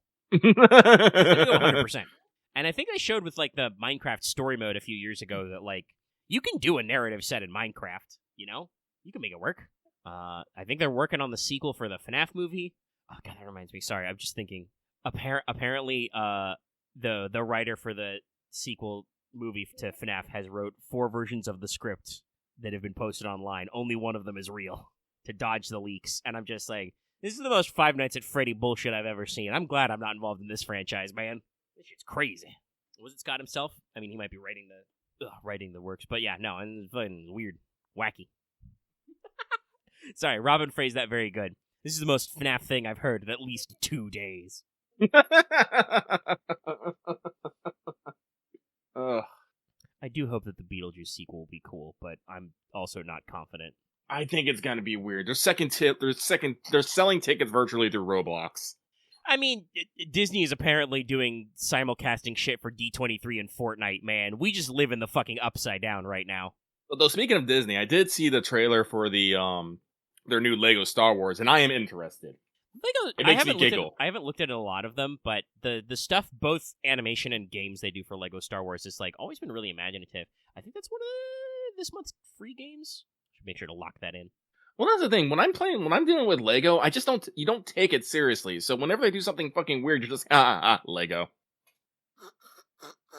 Yeah, and they got some great gags about it. But yeah, I I hope the man can bring a Beetlejuice sequel, but also like it's fucking weird. Ooh, excuse me. Also, hold on, I have to double check that I'm not just losing my mind, but yes. So, it's a little weird to me having watched Wednesday that Jenna Ortega is also going to be the new daughter character in the sequel. But Willem Dafoe's in this movie now. I might have to go see it just for that. That man is a treasure. But yeah, movies, man. So yeah, I guess that's another one that I'm interested in seeing how it does. But I don't know, man. Actually, no. I don't think we've heard a lot of buzz that it is going to be good. But I hope to God Alien Romulus is actually good. It actually, we're actually trying to make an Alien movie for once. That could be cool. In case you've forgotten, chat, I'm a real classy fan of the Alien franchise. The problem is that, like a lot of franchises, it's been a rough couple of decades. I don't know. Prometheus was all right. Prometheus was okay. It had some good moments. It had some good moments, and you really didn't realize it was an Aliens movie until like the end, which I think was kind of the problem. Yeah, it was kind of a weird like prequel moment, but it did some stuff that was cool and did some stuff that was weird. And then, as far as I know, Ridley Scott wasted it all in the next one. I haven't actually seen Covenant, but I have not heard good things. No. Alien video games have been pretty good, Fireteam Elite is rad. Fireteam Elite, very cool. Obviously, Isolation is set a standard for horror games. People are still playing that game to this day.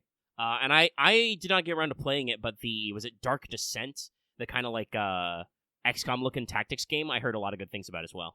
So like, you never know. Okay. So let us move on. They also mentioned second summer banner predictions. Well, I do have two. I'm still highly hopeful for Summer Kremhild and Summer of Koyanskaya. My double or nothing is a double Koyanskaya with both light and dark. I mentioned this because thanks to Summer Arctic World, they did confirm that both Koyanskaya of light and dark are running around. Because during the ticker tape, it was mentioned that Nikovic was running around with Koyanskaya of light and dark, and the first time she tried a crepe, she declared it was delicious. So I'm like, and again, just a Summer Kremhild because, well, guess what? She also had a cameo in Summer Arctic World. And listen, you can't have one summer power couple and not have the other summer power couple. Especially when you make a joke about the second summer power couple. So those are two that I think are pretty safe bets. Yeah, those are pretty safe ones. For any other ones, honestly, I feel like this is the ones that just go up in the air, and I go. Bleh. I want to say with Karna, I could do an out there prediction and say Summer Jinako. Tuluk's also very, very popular, but other than that, I don't really have any guesses. Like, it's not necessarily like, the males are directly related to any of the other banners and such either, but it is good to see some back and forth there. And also for Percival, I think we hit all those already. We already have Summer Melu and Summer Gareth, the whole squad. Give me Summer Breeda Mart. I really want them to hit me up with Summer Artoria Lancer Alter because yes, I haven't heard from that woman in like 5 years. It would be a great opportunity to give the Storm King version some more coverage. Oh no, clearly it's going to be Servant versus Lancer Artoria. She's going to be like the villain. I mean, I said I haven't heard from her, so I'm accounting the game currently. Oh god, that would hurt us. Yes, no, I remember the only time I remember her was during the K&K collab, where she basically, like, rips off her armor and says, "Look at my chest." I was like, oh. Yeah, we had that. She's had a couple of interludes. She was a boss for basically no reason in London, and that's it. Yeah, and obviously her Journey to the West moment was really cool, but we see Nightingale way more than we see Lancer Alter. I wonder if that means the writers don't actually like that joke. Because making her, the Ox King was pretty good, but you mean the not even the final boss who shows up literally out of nowhere for one fight, doesn't say anything, goes home? Also, I had my own Mordred, so that fight was pretty easy. Yeah, no. I sure spent a lot of effort rolling for her, though. Yeah, no. So that's what I'm gonna put in. I'm gonna put in Summer Creme, Summer Lance Artoria, Summer Koyanskaya of Light and Dark, of Twilight. Is there anyone else that I particularly? I'll put in Summer Tiamat too. I don't actually think Summer Tiamat will happen, but wishful thinking. Speaking of that, though, I am genuinely upset that I only get to pick 2 frickin' anniversary portraits this year. They are so good. They did us a bamboozle. They didn't actually show them all. Yeah, they usually keep a couple secret, but the ones they kept secret were real good. No, like, there was a Raiko one, there's a Bargus one. The Kotaro one is so good. He's like a cyber ninja, and he has tiny Kato Danzo dolls. I'm just like, ah. By the way, somebody read an inventory check now that FGFS is over. They had full-size standees of those. Where do those go?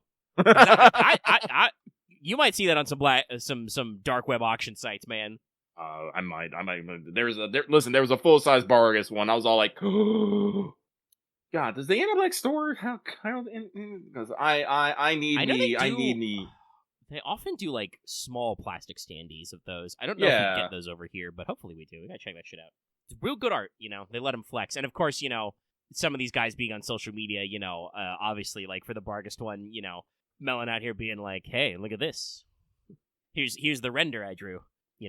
Right to posting, all that stuff. Oh, interesting. Well, they are doing. Let's see here. No. Oh, hey, the Flow Push is in stock. Ooh, Trailer's Trail. Sorry, Lucky's just looking through all the stuff they have. They don't think they're selling any of the acrylic standees. But they've already put, Berserker, Castoria up. Like a full year ahead of time for us. Wild. Surprised they don't have any of the acrylic standees, like any of them. I gotta wonder then if that's too much of a pain in the ass to ship over then. Oh, hey, they have the 1/7 scale Koyanskaya light figure. That's nice. I had to cancel mine because of my wallet. Because of reasons. Oh, they have a config Berserk Morgan, only $70. Illegal. It's fucking illegal. It's not the highest quality, but it's still for, starting out your figure collection. Son of a bitch. Oh well. Whatever. So, I think that is it for here. Let's move on to the next one. And this next one comes from, hopefully on time, boneless art enjoyers. That'd be me. I am the boneless art enjoyer. I have no bones. You cannot prove that I have bones. So, they say, hello, Lucky Omega. Lots of exciting news with recent anniversary and more news of upcoming summer coming soon. Do you guys think it'd be a good idea to have a servant who can increase ally hit counts? I think it'd be an effective tool for our neutral support.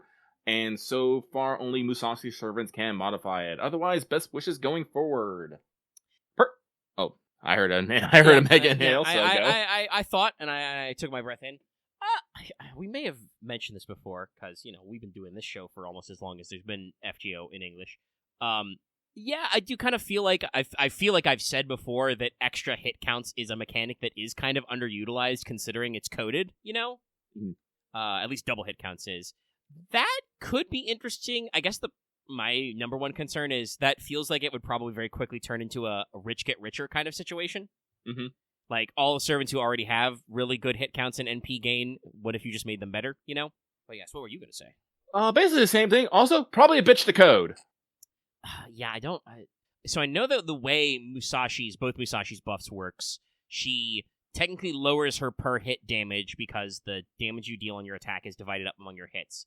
So her net attack increases a little bit, but that means they have to code different damage. They have to render different damage numbers. I don't think her animations change at all.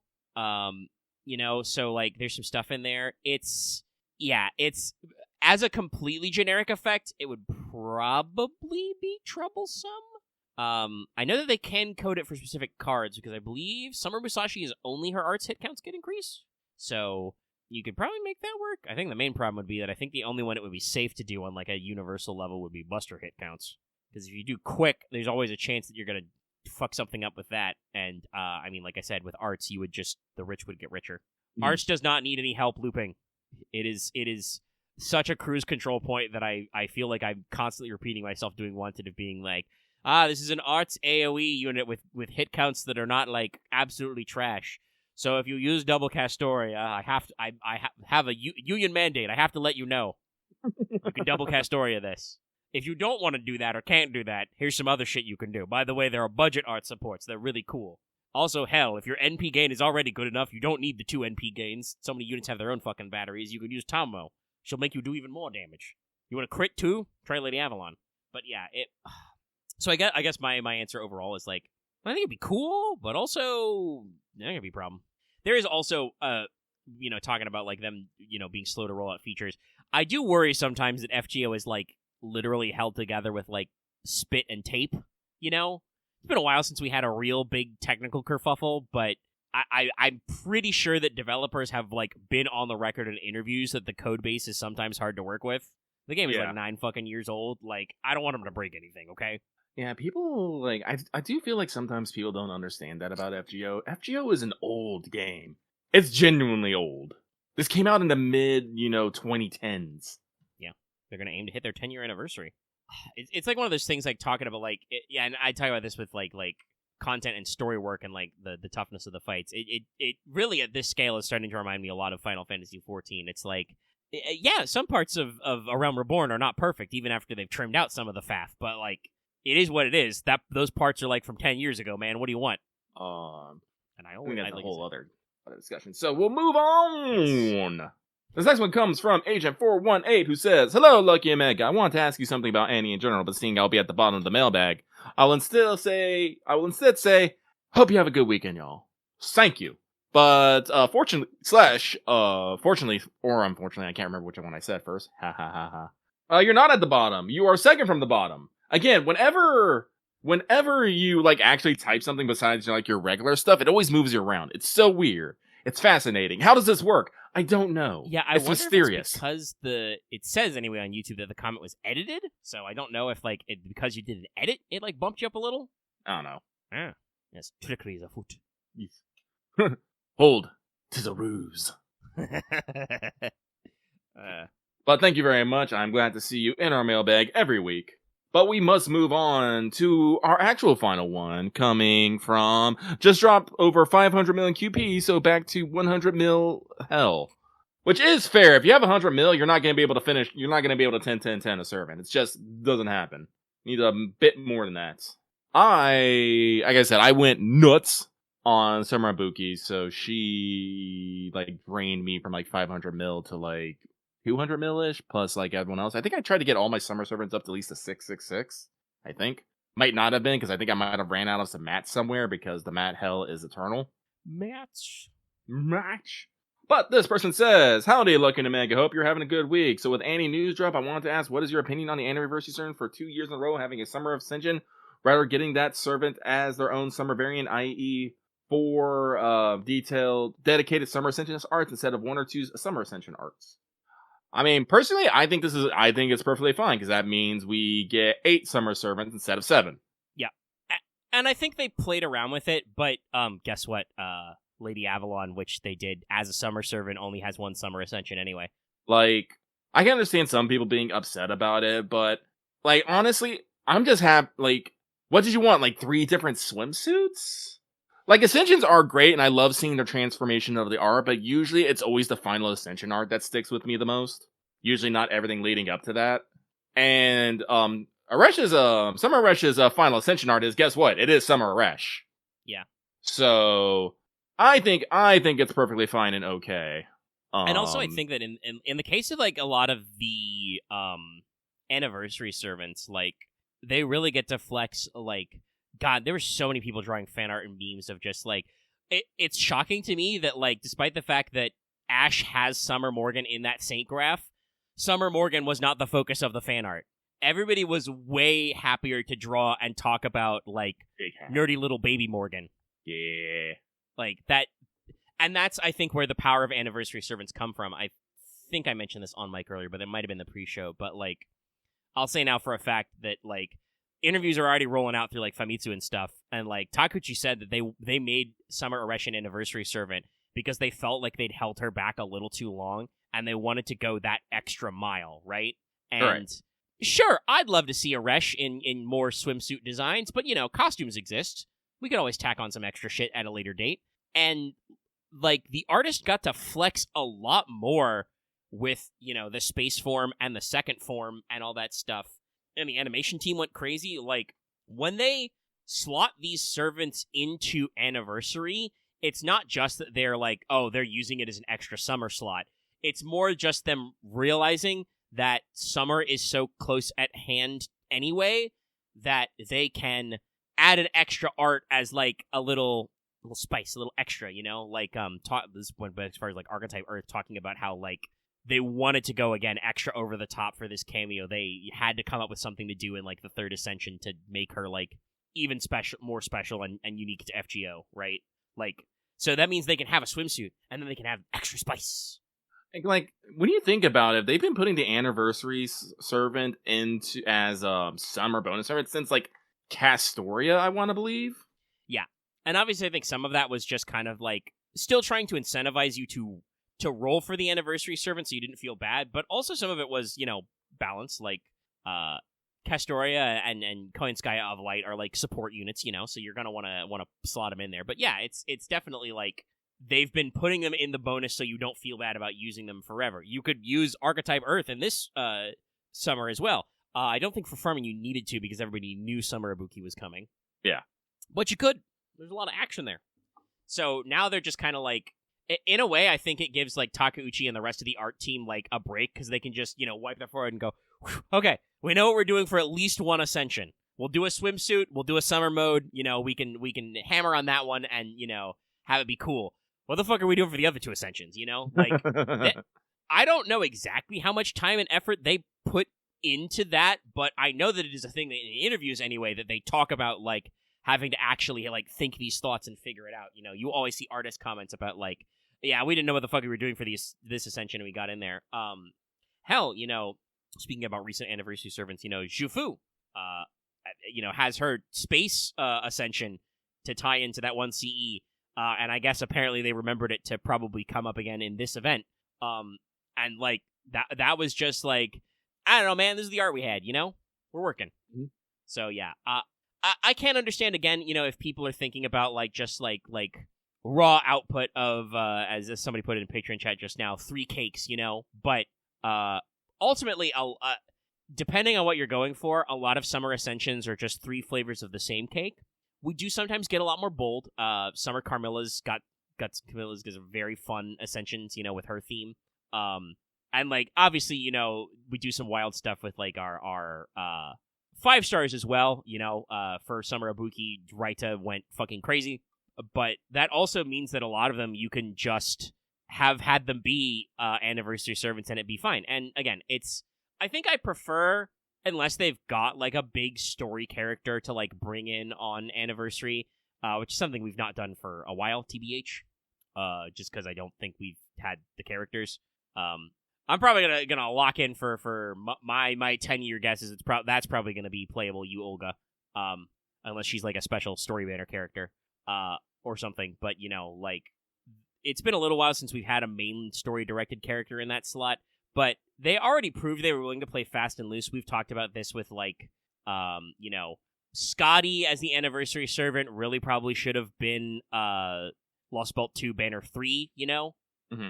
But I think they pushed her back to Anniversary because they were close together and Suitonai was not ready for a while, and then obviously they did the reverse where they tucked Lady Avalon in.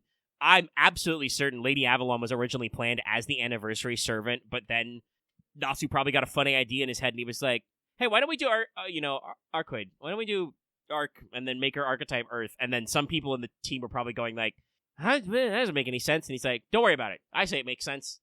I'm the boss here. Look at me. I'm the captain now. Yeah. And then they were like, well, we can just give her a swimsuit and scooch her back. Like, they did actually, like, the artist did slightly redraw, Proto Merlin's arts. Yeah, it is kind of funny. New Year's used to be the, like, cool, funny cameo characters. A lot of, like, out-of-nowhere brand new guys. But then they ratcheted around to also be a lot of story stuff. I kind of feel like the Koyanskayas were kind of the bridge there, because you got them back-to-back. But, like, now it's, Muramasa, a super in-demand character, was previously there. Getting, what's the word I'm looking for? Rasputin, upcoming, yes, thank you. Get Rasputin upcoming as a big story drop. And then we kind of ratcheted back to, like, going back to, like, cool cameos with Yamato Takeru this year in EN. But also that was much like a summer. That was a secret preview. So yeah, it's interesting. Like I said, if you're just like, man, I just want more swimsuits, I'm like, okay, I understand that. But I'm not opposed to getting our summer cameos, especially since, as Lucky brought up, they're usually bonus servants anyway. I'd like, we'll be talking about her shortly because this is our last mailbag. But the Space Eresh is like fully cooked. Like there's no half-ass in this. This is a fully baked unit. Okay, so yeah, I'm okay with it. You get to see some of the summer's whatchamacallit ahead of time anyway. They always do that at FGFS these days. All right, I got some extra tabs. I'm going to close that. I'm losing brain space. Any more thoughts on this one, Lucky, for you? Nope. Okay. But I have, speaking of closing my tabs, I have closed my mailbag tab, but I believe that was the last one. As I adjust my headphones. How have we gone? 2 hours. 2 banners. 2 hours. 2. Well, that means it's time for Call Day of Free Talk then, which is entirely about Space Eresh. Sorry, I said that incorrectly. My notes actually say, this is a level 10 Screaming Cowboy alert! Space Eresh details! That's right, it's been a while since I talked about Screaming Cowboy. Okay, so, there's a lot to explain here. I've got multiple bullet points here for one servant. So, Space ERESHKIGAL, is a new beast class, and as with all of the story beasts we've fought, this means she has completely different class advantage. So, Eresh deals double, takes half from all extra classes except Avenger, which she is weak to. So she deals half damage to Avengers and takes double damage. But for the rest of it, that means she gets extra damage against Pretenders, Foreigners, Alter Egos, Rulers, and Mooncancels. So very thorough anti-extra technology. She is QAABB. She has slightly higher hit counts. She's 4 everywhere except her quick, which is 5. She does have low NP gain, but that's not a problem because we'll talk about that later. But she does have only 0.33 NP gain naturally, but they've done some stuff to make that work out okay. Seems like she's got a little bit more on the weight towards HP than towards attack. Obviously, there are 2 beast class, and they are technically have separate rules, so, not a lot of comparison there, but, makes sense. Usually that's how Rin faces go. Now, before we can explain her NP, we're going to need to explain her special system, which is basically a subtweet in the show notes. So, Space Eresh has an affection gauge, a master affection gauge. It's, listed, shown next to her sprite. It's basically a percentile. Every 10 points, you go up a level. You start at level 1, it maxes out at level 10. They all have very fun, cute names that I like. Like 4+ is Buddy, 7+ is Darling. I think the top one is like Destiny. It's very cute. I love it a lot. The great aesthetics. Eresh has always been the one that seemed a bit more into you than her counterpart. Yeah, it's... I think the best way to think about it is that they're both... Like, both of them have, kind of a little bit of, Rin's different natures. Ishtar's much more on the tsundere side. At times leaning much more on the Sun because she's much more arrogant. Eresh has a lot more of Rin's, like, basically girl failure-ness. Like, she's got a lot more of Rin's, like, bumbling, I don't know what the fuck to do with my life type shit. Because Rin is A, a teenage girl, and B, a magus, so she's, like, double screwed over. So, like, she can still kind of do that kind of, like, arrogance, but it feels like even her, like, profile description and stuff, Eresh doesn't even, like, think of herself in her beastliness. She's just like, yeah, whatever, I'm cool. Like, her personality does change between ascensions, but it seems like even less, like, demanding than some of our other beast characters. She's just like, hee, look at me, I'm great. Aren't I great, master? Look at me. Look over here. Hey. So, like I said, it's a percentile. Every 10 points you go up 1 level, max is at 10. Things happen at higher levels. Only your Space Eresh can have an affection gauge. If you use a friend support 1 or a rando 1, doesn't count, doesn't go up. Makes sense. She cannot, bond with you. So here is the quick list of things that improve her gauge. First of all, if you have bond 5+, starts at +5. If you put her in your starting lineup, your first 3 servants also get a +5. If you deploy her to a waterside battlefield, get a +10.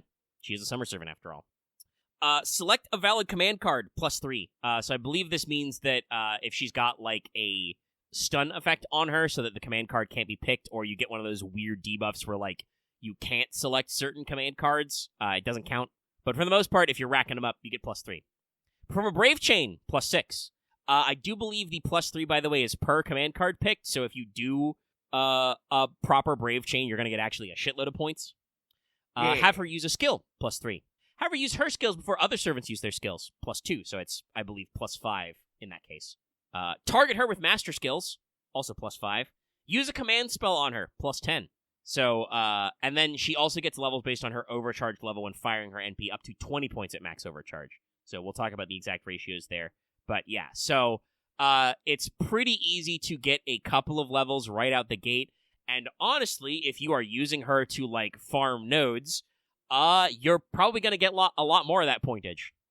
Because, like, select a command card, get a Brave Chain, that shit all happens before you fire the NP. So getting your levels is pretty up there. And, honestly, I think the main thing is just remembering to press her skill buttons first. Maximize that shit out. But if you're using, like, master, skill, your Mystic Code buffs, that's all easy. It'll take you a little bit, I think, to get to Bond 5, but probably not forever. The main thing is that extra 10 from Waterside, because I think it has to be, you have to start on the Waterside battlefield, because it says deploy to. You can't make the terrain water later. If you know in the comments if that works, let me know. Now, what does her NP do, since we had to go through all that stuff? Well, it's AoE arts. It removes offensive buffs, and has a chance to insta-kill, which applies after damage. Also, it deals bonus damage based on her current affection gauge level. So it's like, an extra, 100% damage factored in plus N, where N is the number of affection gauge you have. So you get to, like, basically add, like, 1 or 2 extra NP levels worth of damage if you're maxed out all the way at 10. If the gauge is 4+, she increases her insta-kill chance for a turn first. If it's 7+, she gives herself Pierce Defense and Invul first for one turn. If it's maxed out at 10, she generates 50 stars. So, yeah, pretty good shit. Most of the time, you're going to want to aim for that 7+, I think, for the piercing, double piercing. But, like, honestly, for farming, the 4+, just instant kill chance up might work for a lot of mobs. And then also, she has good skills. Her first skill is a team-wide 10 to 20% attack and NP damage up for 3. It's also a battery for herself for 10 for 20%. Actually, no, it's a party battery, I think, actually. It gives the party 3 turns of 50 to 100% death resist, but it poisons your party for 500 damage for 3 turns. Canonically, this is her version of, Space Ishtar's Devil Sugar. I've read the translation of her profile. It literally says, too much sugar, Eresh, is bad for you. Literally poisoning you with her levels of affection, also possibly literal sugar. We're high levels on the diabetes scale here. Yeah. Her second skill gives her 10 to 20 stars anyway. Is a big 1-turn Star Absorb buff. And also gives her an on-attack buff to give her 1 turn of 50 to 100% critical damage up on a normal attack, which procs first. Also, it is a 50% battery when maxed out. Jesus. Yeah, no. So, crazy shit. And her final skill is what I like to just call Become Unkillable. 2 hits, 3 turns of Invul. 1 time, 3 turns Guts for 2 to 3k. Also a 2 to 3k heal on self. Removes all of her debuffs, and gives her a 1-time 3-turn buff removal resist, which caps at 100%, and reduces her skill cooldowns by 2. Jesus! Yeah, like I said, so, like, some people were worried that, like, you gotta watch out because you can't get the affection gauge with a support Eresh. No. Her skills are really good, too. Like, if you're borrowing your buddies, level 100, level 120, whatever, Space Eresh, don't worry about the fact that you don't get access to some of that extra damage and shit. These skills are crazy. Also, her passives are crazy. So, first of all, every fight she starts with 3 uses of debuff immunity. This is her anti-Magecraft EX. She's just debuff immune 3 times. Wait. So, does that stop, would that stop, like, story debuffs from hitting you, like, right at the beginning? Like, yes, when I guys, believe so, unless they are, like, when guys, we start a fight and just like, guess what, skill seal, MP seal, you can't do shit. Yeah, so long as, I assume, if those aren't, like, the unremovable kind, which are forced anyway, that should render her immune to those, yes. Because it's permanent all the time she gets those. Also, every normal attack, she generates 5% NP. I told you her low NP gain didn't matter. Oh. Every hit, she just gets a free 5%. Now, funnily enough, she's only Goddess Core E-, so she only gets a very little bit of extra damage and debuff resist, because, again, she doesn't fucking need it. She has her Authority of the Beasts for 20% crit damage versus servants all the time, and she has an independent manifestation, E- for a very tiny increase to mental debuff, instant death resist, and so on and so forth. But also, that comes with some bonus immunities. In that, Space Eresh is completely immune to Stun, Petrify, Bound, and Pigify.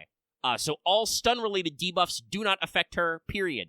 She can still be charmed. You literally and stuff. can't stop her. No. She also has her special skill, Infinity Indicator, is the skill that explains her affection gauge.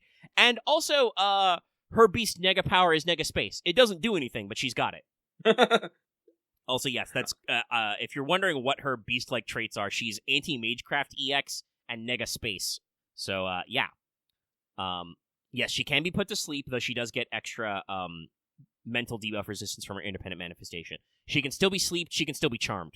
Just she has better resistances to those. And, she, like I said, she has a 3-time debuff immunity as well, so depending on what the enemy does, you can just be like, nah, fam. Also a note on her NP name, it's basically the same as Space Ishtar's, but slightly changed what the noun is. Ishtar is Edwin Shigura Quasar. Space Eresh is Edin Shigura Collapsar. A collapsar is a very fancy word for a black hole, a star which has collapsed. Ah, I see. Yes, so Space Ishtar is basically expansion. Quasars are types of stars that emit bursts of energy at really high levels regularly. Yeah. Whereas a collapsar is a, collapsed star. So one is, expanding or emitting energy, one is collapsing. So they're mirrors. And again, this is probably why one of them is specifically Space Ishtar, is a Avenger because she's mad about being called a demon, but, her powers come from, being the origin of an expanding universe. So Eresh is probably a beast because she's, the end of the universe. Black I can't holes wait and to shit, fill man. these two together. I'm gonna just have fun with that. Yeah.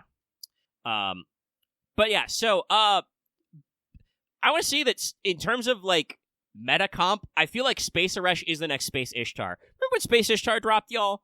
We were like, man, farming is over. She's got, neutral damage, Avenger shit, crazy high attack. Oh, and she can just pick her NP color and get extra, extra damage, extra attack card up. That's pretty crazy. It is a bit crazy. Space Eresh is similarly crazy. She's a powerful sweeper, crazy mechanics, and she straight up rewards you for showering her with affection. The more attention you pay her, the better she works. Literally. If you can reach affection gauge level 7, you'll be greeted by her smiling face every time you hit that NP button. I also believe, by the way, affection gauge is permanent for the battle. It resets every fight. So if you are looping her, I think if you can get her to 7, she stays that way. 7 plus or 10 plus, she stays that way. But the next fight, you'll have to, set it up again. But still, crazy good. Obviously, I think given Eresh's own nature and also being a beast, she is a bit of a selfish unit. She does have a little bit of party-wide buffs, her first skill is a charisma and a team battery, which is cool. And, she can do some stuff, but a lot of her, focuses are on herself. But, since when haven't, Castoria, Lady Avalon, or Tomo been known for carrying the DPS on their shoulders anyway? That's why supports with team-wide skills exist, because your damage dealers will not cover for them. But yeah, I actually put in my notes, some people are a little nettled about another summer ult for anniversary, but stated in interviews, Takaji thought that people had waited a long time for summer Eresh, so they wanted to go above and beyond.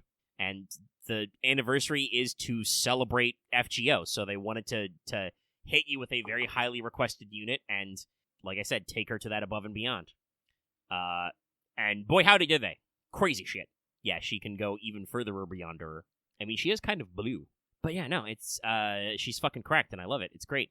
Honestly, at this point, we have so many fucking units which are, absolutely cracked anyway that it doesn't actually matter, I think. But it is the beautiful thing where you're like, well, you certainly won't have a bad time if you roll for Summer Eresh, Rack up them bonuses. And I am kind of curious about what kind of future, story stuff you want. Because she's got some, like I said, some interesting tips in her bonus lines already translated. But yeah, it's Summer Eresh. She's crazy. Love her. Great stuff. That means it's time to scooch a little down to our What's Up Zone. What's up, zone? We have been going for 2 hours, and obviously I like a nice full show, but I also don't want to be here forever, because there's video games I could be playing. I don't know. I think we still got some time in us. Yeah, we still got some time, like I said, but I don't know where I want to round it out. we did already kind of talk about video game adaptations, so we could bring up some stuff there. It is, Right. I feel like, getting to be, a little bit of an interesting discussion about, and anime is in there as well. I believe there have been some reports that the live-action Naruto adaptation that's been being worked on is in development hell.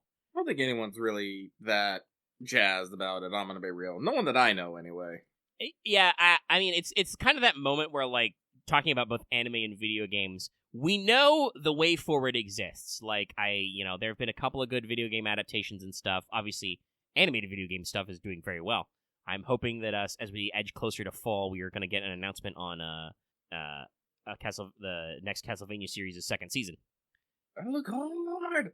We got shit to do, man. We got stuff to do. For video game, movies, I think the Five Nights movie was a pretty good success for people who liked Five Nights.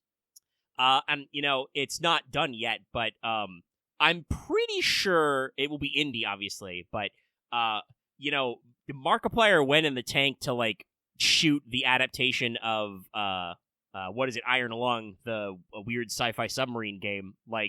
He did that out of pure love for the video game, so I'm gonna guess it's probably gonna be a pretty good adaptation.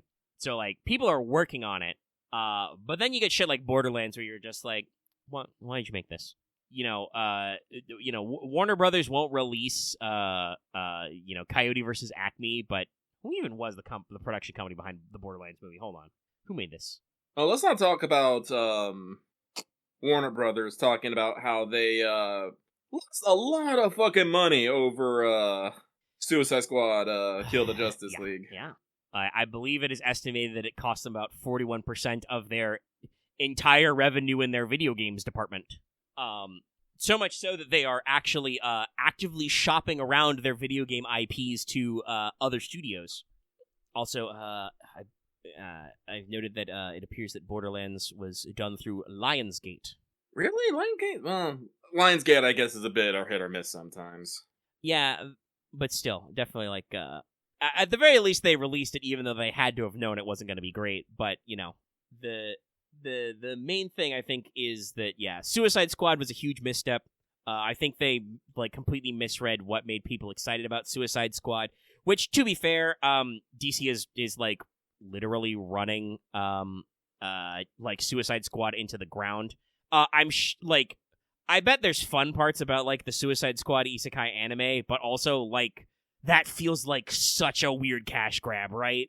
It does feel like a cash grab, but it interests me.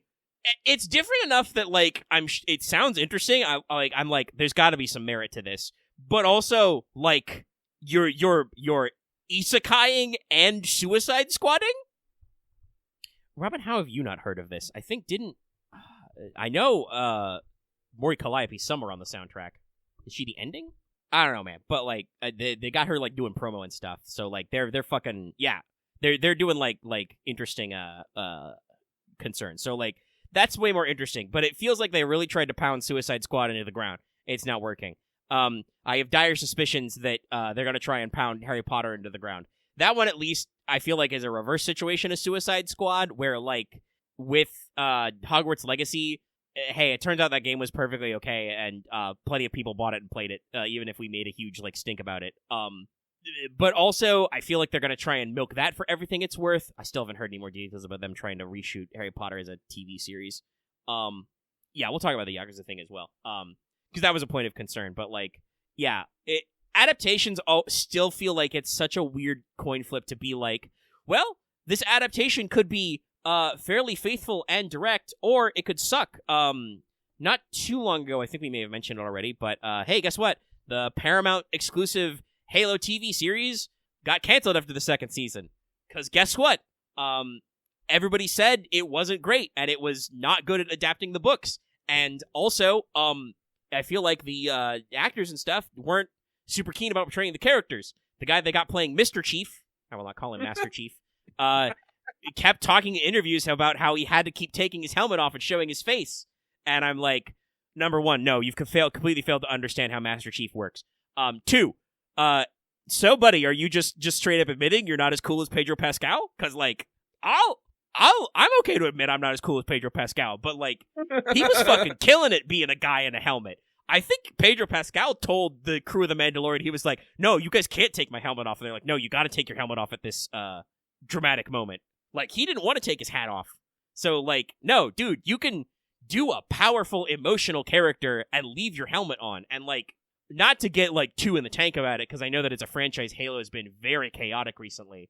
But like that's the whole point of the Spartans. Like when you're actually writing stories about them, the whole point is that like on the outside, Master Chief and the other Spartans look like a brick wall. Like they are just 7-foot tall powered armored dudes and dudettes.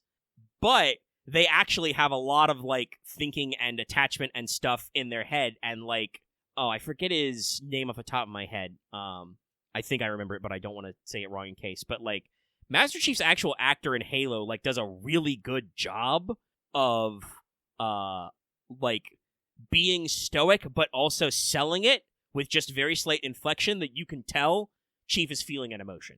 Like that's the crux of like those characters. And in like the novels, if you want to like, I don't know, data mine for like fucking good shit, there's some very good Halo novels out there. There are also some dog shit ones, but anyway.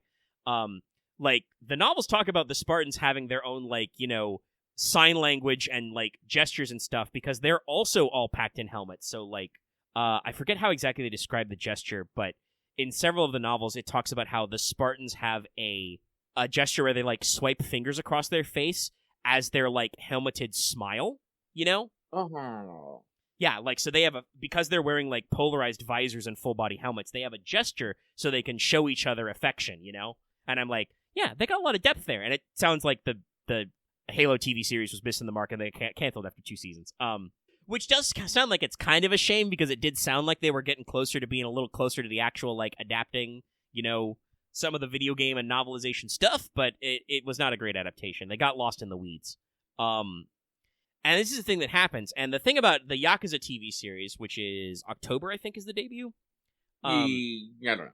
There was a recent round of press where it was said in interviews that the cast was cautioned or told, you know, directed to not watch the previous games, or like not to play the games and watch the previous experience of their characters. In particular, I know that Kiryu's actor was supposed to avoid playing the games, assuming he hasn't played some of them already. And he did say he was going to play the games, but was told by the producer and whatnot to not do that. Yeah, because he was yes. And he does say he's already done research, but he hadn't played the games. Yeah, and that's fair because like I remember some earlier interviews and like when he was picked, a lot of people were felt that guy was the right guy for the job because like first of all, he's been in some Kamen Rider stuff, so I think he's got the ability to do some of that, a little bit of the over the top you need for the Cosmo Kiryu. You got to be able to bring a little bit of energy, but also a lot of people were positively talking about his characterization before, like what other acting he's done. So he seemed like a right fit. He seems like the kind of guy to do some research, but it is an interesting case where like and again, that's right. I still didn't track down the original article. I meant to because I saw in like the tweet, it said like the summary was like 2-minute read, right? Mm-hmm. And I'm just like, that sounds like a very short article, like a short bite, which happens a lot. I've seen that a lot happening a lot more. Like that seems to be one of the alternatives to just getting AI to churn out articles automatically, as you have your writers write very, very short articles very fast. I think it's about the digestible content. People don't want to spend forever reading. They want to get in, they want to get the facts, and they want to go onto the internet to post, doom posting about that. Because that's what got this on this, actually. Someone posted a tweet about, like, the headline of an article. And unfortunately, I got caught up in a little bit of it, and some other people did. And we actually had to have a round of discussion about it. But,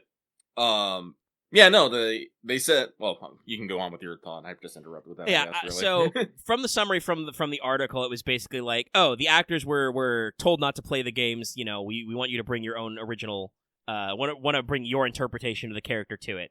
And I understand why people were set off by this, because I do think that this is why I wanted to talk about like adaptations in general. Oh, we're doing our own interpretation is like the number one red flag. If somebody says, oh, we're doing our own interpretation, everybody and their mother goes, oh, so you're going to fuck it up. Like, Yeah, but it has come out that the producing staff have played the games, and they are working with some of the original game staff. I think they're working with the original writer. Legendary would know better than I did. He's been following this way closer. well, and also Legendary had to bust out that like, oh, I've got a degree in TV production. Yeah. Studied a little. So like, yeah. And it's very interesting. And this did remind me because them saying that to actors is not necessarily a bad time. I remember a distinct story about Last of Us, which I haven't watched and may never get around to watching the TV version of, but has generally been very well praised.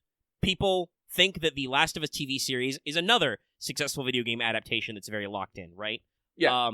They told the producers, and I think even Neil Druckmann, who was also, speaking of like writers and directors, co-producing, was involved in the TV series very directly, probably because he wants some writing credits.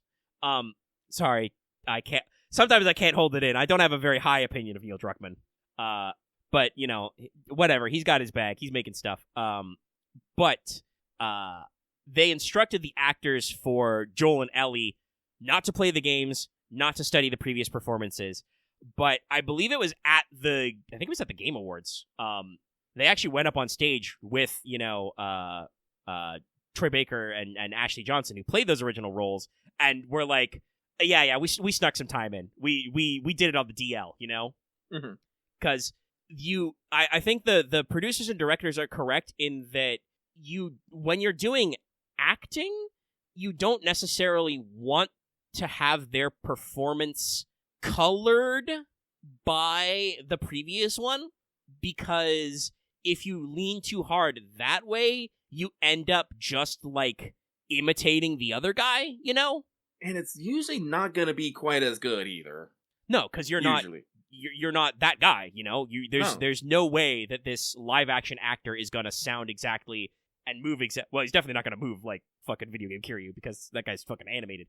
But you know what I mean, right? Like he's not gonna have exactly the same posture. He's not gonna have the exact same inflection and tone all the time as the original VA. And you got to be careful about coloring your interpretation. And then, I think for like writers and directors, you just got to hope that your direction and script writing lets them bring out the sense of the character while keeping it its own thing. And so it is important, but also it is, like I said, one of those things that kind of like gets us in there and people get a little edgy about, because usually, we're doing our own interpretation is the shield that I think poorer adaptations use to kind of like fend off criticism, right? You're like, oh, well, we're not like the original. We're adapting. We got to do something different. We've talked at length about adaptation, right? It's been a subject that's come up many times on our podcasts. And I think I agree, Legendary saying it in chat, and you've brought this up before, and I agree that if you're adapting, you can't do it exactly like the original thing, because the original thing still exists. You still have that thing. And obviously there are some times when creators or fans want an adaptation to completely displace an original, usually for some reason to do with the original, but your original thing already exists. As much as a bad adaptation can, people are like, oh, you're killing my childhood, you're ruining it. They're not actually ruining the original thing. Halo Combat Evolved is still cool. The animated Avatar: The Last Airbender is still really rad, despite the fact that we've had one very bad movie interpretation, and it sounds like to me that like the live action adaptation was okay, but was honestly like trying to cleave a little too close to the original while also like speeding it up, and so it's just kind of like meh. So like that, you gotta watch out for that. And I'm not gonna say separately about the Yakuza adaptation. I learned recently it's gonna be 6 episodes for the first season. We're gonna have to schmoove. I'm betting they're gonna be like an hour long at least, 60 plus minutes. Yakuza 1 has a lot of stuff to cover, even without like cutting side content. We're gonna have to fucking go. Like, I'm pretty sure Kiryu has to go to prison and come out of prison all in the first episode. Yeah, talking about got the content but failed the vibe check. So like, it is important to do the adaptation. So, you gotta change things. But like I said, I feel like people are testy about the people using that phrase, because that feels like a shield that poor adaptations do. So I'm still pretty confident about the Yakuza series, because it still feels like it's kind of similar to like what everybody was kind of like cautiously optimistic about the One Piece live action. It feels like people in the production staff appreciate Like a Dragon, and they want it to be like a good adaptation that people like, God, I'm just thinking, like, the whole, like, the finale in Millennium Town, that's like a whole episode just by itself. A lot of shit happens in that fucking tower. Oh, God. Oh, I'm gonna be so excited when he just pulls out the fucking paper. It's like, bam! Yeah. Oh, and they've already shown, like, I'm very interested to see how the fucking, whatchamacallit, like, the funeral scene works, because they've shown some previews that make it look like they've got some of that rigged up, But also there will probably be some stuff that will not be as ludicrous. But yeah, the One Piece adaptation, like, had a lot of heart. They were very dedicated to making that feel right. And even if it does kind of, like, pick up the pacing, they did a pretty good job of it from what I've heard. I still haven't checked it out because my fucking TV watching is crazy. I already have enough problem, like, laying in bed and going to sleep, watching, like, short clips of, like, VTubers and streamers and shit. Actually watching real-ass TV is probably not going to put me to sleep better. I need to work on my go-to-sleep process. But, yeah, so, like, but it was definitely made me think of, like, man, why are we still, like, so skittish about adaptations, especially about video game and anime? And it's because some of them still stink, which is weird. I don't think it's weird. Good. Well, weird is not, I guess, the right way, but it's like one of those things of, like, a couple of people have cracked it. How have we not, like, universally cracked it? I know, it's because only a few are actually good. But it's really interesting to me that, like, it used Robin is correct, but Tenma. Yes. yeah, it won't help, but Tenma. I got some more. Actually, shit, was there a Tenma clip I hadn't shared that I wanted to share? I gotta double check my YouTube history. Small angry fox. Yes, actually, that was the context. Yeah, I don't think I did link that one. I gotta dig that one up out of my YouTube history and post it in WebVid. I'll in case I don't get to it, or for the people who aren't here, I'll briefly summarize. It's a clip from a stream of their, like, it's Tenma and a couple of the other VTubers in her company, and they're, like, reviewing gingerbread houses, and it's been a long running gag about Tenma being Canadian. She is not Canadian. I'm not even sure if she's ever been in Canada. But Wikipedia tried to call her Canadian for a while, and she gets very upset. So, two of the other VTubers realize this is building, and they're like, oh, you've done it now. I'm going to take off my headphones. And then the fourth one is like, nah, I'll stay in. And, audio peaks, baby. I'll scroll and see if I can find out where it went. But I genuinely do. It is a very, like, interesting case of, like, actually, this is just a cool one I have in my YouTube history. But yeah, what I was gonna say before is it's funny because, like, I think that, like, superhero movies used to be kind of the same way. Like, we had a couple good ones, that even in retrospect still have their weaknesses, and we had some fucking bad ones. We had some stinkies. But, I'll still defend Spider-Man 3. It was not as bad as you thought. No, I think in retrospect, everybody realized it's not as bad as they thought. It still has its flaws. Like, it's too busy of a movie, but it's not nearly as bad as we fucking got there. No, Sam Raimi did an okay job on that trilogy. First Hulk. The Matt Damon Daredevil was campy, but was okay. But then they did Elektra. There was the fucking standalone Catwoman movie. That was also weird. Yes. Like, the first Captain America was good. Like it. It was fine. Winter Soldier was all right too. Winter Soldier was pretty good. Like, really set in the stuff. But there's the first two Thor standalones. We did not know what the fuck we were doing. Thor. Yeah, I think it was like the third one. I haven't seen the third one, but I heard it was kind of hit or miss. Ragnarok has a tone that, like, they completely change up the tone from the Thor movies, which is good because the first two Thor movies were really weird. So, like, it's kind of like hit or miss. I've kind of heard the same thing that, like, I feel like the fourth one, Thor: Love and Thunder, kind of overstayed its welcome. I heard they tried to go a lot more campy with Love and Thunder. Not everybody is about that, but, like, Marvel for a while really penciled in their formula, and then I think the main problem is that they got too formulaic and they stuck to formula a little too much. We still have some good ones, but we're gonna see how stuff goes. Like, I gotta say, as much as I actually liked Falcon and Winter Soldier, the TV show, which had some kick-ups because they went through their own reshoots, because it was gonna be about an artificial virus release, and then fucking COVID happened in real life, so they had to change up some of their vibes a little. But as much as I did like that movie, I can't feel excited for the new Captain America movie they're working on, even though I think they're trying fucking everything to make it work, right? Harrison Ford's gonna be the president. They're gonna do Red Hulk, I think. So I'm like, I mean, that sounds good, but also like, man, I don't know. And then they're I'm not sure what the fuck they're doing with the next Avengers movie where they're casting RDJ as Doctor Doom. Like, I'm glad to get him back in, and I know he's happy for the fucking paycheck, but also, like, that's a little weird, y'all. I've heard some theories. You know what Hulk I want to see most? Fucking Gray Hulk. The Joe Fixit one? Where he's a fucking Las Vegas enforcer? Man. I'm sorry, I'm just thinking about it.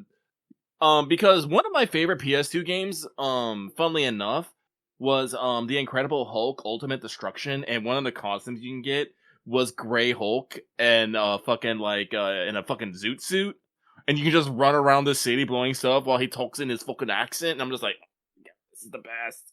Yeah, there's a lot of like weird old, licensed or tie-in games in that era. Yeah, Black Liz Ochi knows what I'm talking about. No, it was great, like, because it was, like, normal-ass Hulk stuff. You can run up buildings, but you could also do, like, really stupid stuff. Like, you could crush a bus and surf on it, or turn the bus into a fucking power fist. I was like, it was so good. God, it reminds me of some of the old, like, just talking about, like, cool destruction games.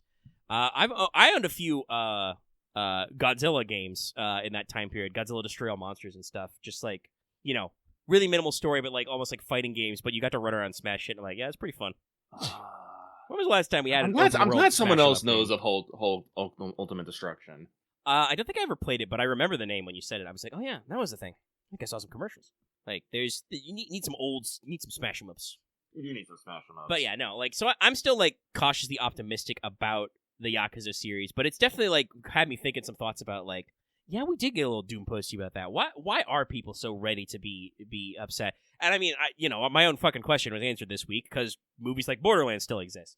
A movie that probably should not have made it out of whatchamacallit, the planning phase, but did somehow. Someone pushed that.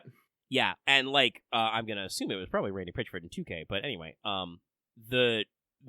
it literally started with a 0% on Rotten Tomatoes. The only reason why it has a positive score is because one critic was like, I like Cate Blanchett. Cate Blanchett is in this movie. The movie's okay. That's how it went to like 3 or 4%. Right. So hey, if you're a big Cate Blanchett simp, I've got the movie of the summer for you. Otherwise, nah, man, it ain't worth it, bro. So yeah, it's a weird one. Did I cross-post that other one in WebVid? I think I did. But yeah, then we got a couple other things to check in. Yeah. One of which is not in my list, but I just saw a fucking Steam pop up, so I'm gonna have to scrap it out. Yeah, I also understood when you later was like, sorry, I've like been DM'd this like 4 times, and I'm like, yeah, no, if that was me, I'd be a little annoyed too. If I like was out in the wild and then came home to my own Discord and people were also on a subject, that would be like, all right, guys, come down. But yes, I probably need to register for because apparently the Steam playtest for Mecha Break is going public.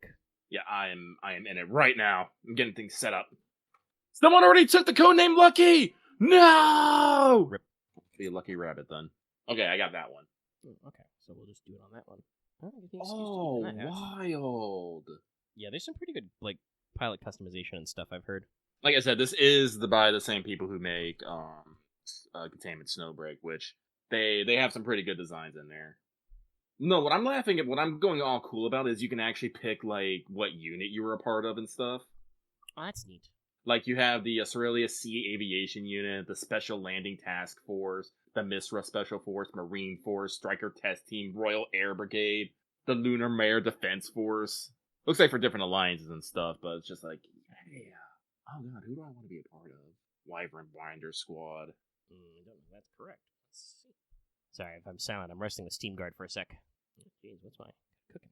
Let's clean up all those. Sorry, Steam also sending me fucking messages about games on sale. Anything like super low level? Dawn of War 2 is like $4. Excuse me, you give me a buttock size? How dare? Maxing it. Yeah, this I did know because speaking of VTubers, yes! I've seen some VTubers get in the playtest, and I know that it jiggles! Everybody's favorite Toasters Andrea was like immediately like, oh yeah, we're going all the way. But let's see, that's on that one. So I'll see about firing up Steam. But other stuff, a couple of things. Let's see, how long have we gone? We have almost gone for 3 hours now. It's 2:47. As usual, we continue our, back and forth semi-love-hate relationship with Helldivers 2. Yep. They did a big free content update, and then a couple days later, a new premium war bond. They are distributing some more technically free stuff. I don't know if it's like a limited time thing, but there is a free armor set that you get for just logging into the game. The Gold Eagle. It's basically the normal like armor set in terms of like perks and general look, but it's like bright golden yellow. They say it's for high visibility, which actually I think has some use, which is neat. Mm-hmm. But then they've got the new stuff. As usual, there is a new batch of balance patches stuff, which people are kind of bothered about. Oh, Jesus, you can actually control how long your fingers are. What the fuck? Yes, I'm sorry. I am listening about Helldivers 2 patch notes. Yeah, sorry. That was me being quiet because I, was getting access and am now downloading. Where the fuck did I put my Xbox controller? I don't know if I can steer a robot with mouse and keypad. I'm too casual. Oh, wait, no, I don't actually want my thigh whiz too. But the playtest right now, the public playtest is only on Steam, so I'll download it and try it out to just be with the boys. But yeah, so Helldivers, like, there's a couple of back and forth, they changed fire in general to be, the actual damage over time is no longer armor piercing. Mm-hmm. And they did nerf the incendiary breaker. Because apparently that had something like a 30% pick rate on Terminid missions. So they didn't really change its damage, but they gave it more recoil and less magazines, so you feel less inclined to just fucking yeet us rounds. Yes, I'm looking at the like he's posting screenshots of the character he's building. Listen, I know what I like. I like big hips and ass, and they have let me max these sliders, and I have done so. I think this game knows what's up. Again, I don't want to distract from Helldivers 2 talk, but this is from Amazing Session, who like a few months ago just said "fuck it, send it," and decided to just go on full fan service with Containment, Snowbreak, and that actually got them a lot bigger player base. So I'm pretty sure I'm looking at this, and they're probably just kind of a semi-adapting that mindset out the outside. It's like you can be fucking sexy. I wonder what they do for males. I doubt they have a bulge setting, but I bet you can make some thick. I bet you can get. I mean, they might have that setting. I don't know. There's some stuff there, but yeah, there is a breast slider. Probably do a big man booty. Man booty. Let's go. Probably big shouldery dudes. If you want to be barrel chested, that kind of stuff. Oh, yeah, man. You are wearing a full, the classic latex spacesuit, so I don't know if you can do like an ab slider. But yeah, Helldivers going a customization of a different range. Like they've been hitting some stuff. Adjusting a few things, and it gets the community in an uproar, somewhat rightfully so. And there's been comments on like their Discord, and they've made in interviews that like it does seem like the current CEO, different from our head creative officer who was formerly the CEO, who's on Twitter a lot, does kind of seem to like talk about like, well, I would much prefer that people be like they clearly care about this game and are agitated to say something rather than nobody give a shit. Which I can kind of vibe with. I'm not 100% believer in that no publicity is bad publicity, but it does say something that you still have a passionate fan base if they're willing to yell about something. Mm-hmm. But it is kind of seem like there's a lot of continuous creative decisions that there is a root concern we could fix, which is just, hey, dear Arrowhead, this is not a PvP game. You guys are not, despite the fact that you have a game master, you guys are not a faction that needs to counterbalance because you want to run more chargers. Nobody needs to emotionally protect the chargers. They're not real. Because I've been thinking about all the patches that people have not liked coming out. It's all about the fact that chargers suck ass. Like the original railgun being universally used. Well, it's because it was basically a super sniper rifle for chargers that carried 20 shots and didn't need to be reloaded every 5 seconds. Because back in the day, when the spawns were bugged, every charger was actually 2 chargers, and every 2 chargers was 4 chargers. Now, eats have always been pretty good, no notes, but you can only summon 2 of them at a time. So unless your entire squad loses a stratagem slot to eats, which is not intended by the devs. I think they actually intend you to spread out your stratagem selection. You can't keep up with them. So the railgun was a way to deal with that. And they kind of like pushed it back to make it so that the flamethrower was a good option for like medium range, but now they're kind of making the damage over time, not armor piercing anymore. Some of that also has to do with the fact that fire damage was bugged for a long time. It was not working correctly, so there was no guarantee that anybody other than the network host could do it right, which means that, fire weapons were underperforming. So it's like, it's this really odd back and forth of a lot of these problems come from the fact that for an enemy that spawns in like 3 or 4, Arrowhead really wants to go to bat for chargers, and I don't think they should. Chargers are already annoying enough. They corner infinitely well. They are not always bound by physics when it comes to clearing objects. They have collision physics, which are really annoying. You can get run over and trapped under them and crushed to death. Their hitboxes are still not intuitive, and just in general, they suck. And if you want chargers to be harder, you already have the harder charger. There's the behemoths. They show up at harder difficulties. You don't need to keep going to bat for them. I don't know, man. It's weird. So yeah, like it's there's a lot of wiggle room, and I'm hoping that they'll change stuff. Like I said, I brought this up before that I'm hoping that Russian Badge are producing a 90-minute video that's going to get approximately 5 bajillion views, where he straight up says, "I'm not talking about primary weapons. We thought they were all terrible. I just picked the 2 weapons that had medium armor pen, and that was it." Like that makes them think about like, oh yeah, why do we have so many weapons? Like I they're going for it. They try to do variety, but it just feels like a lot of weapons don't work. And I've seen people try and like go to bat for the developers and be like, well, people, the game doesn't want you to be complacent. You gotta develop your skills and gotta be willing to try new things and explore. And I'm like, I mean, yeah, I get that, but the game was flawed at the start, and I don't think Arrowhead has earned back that experimentation yet. Weapons were buggy and glitchy, and sometimes still are. Technically, the Commando, the multiple rocket launcher, it's not supposed to pop bot fabricators from all angles, but people do like it, so they haven't fixed it out of hand, which I appreciate. But they could fix it out of hand. You don't know. Hell, I think even the spear being quite so much of a lock-on was not supposed to be intended, but people were using it for that use, especially when it was bugged on other stuff, so they kind of swapped some stuff around.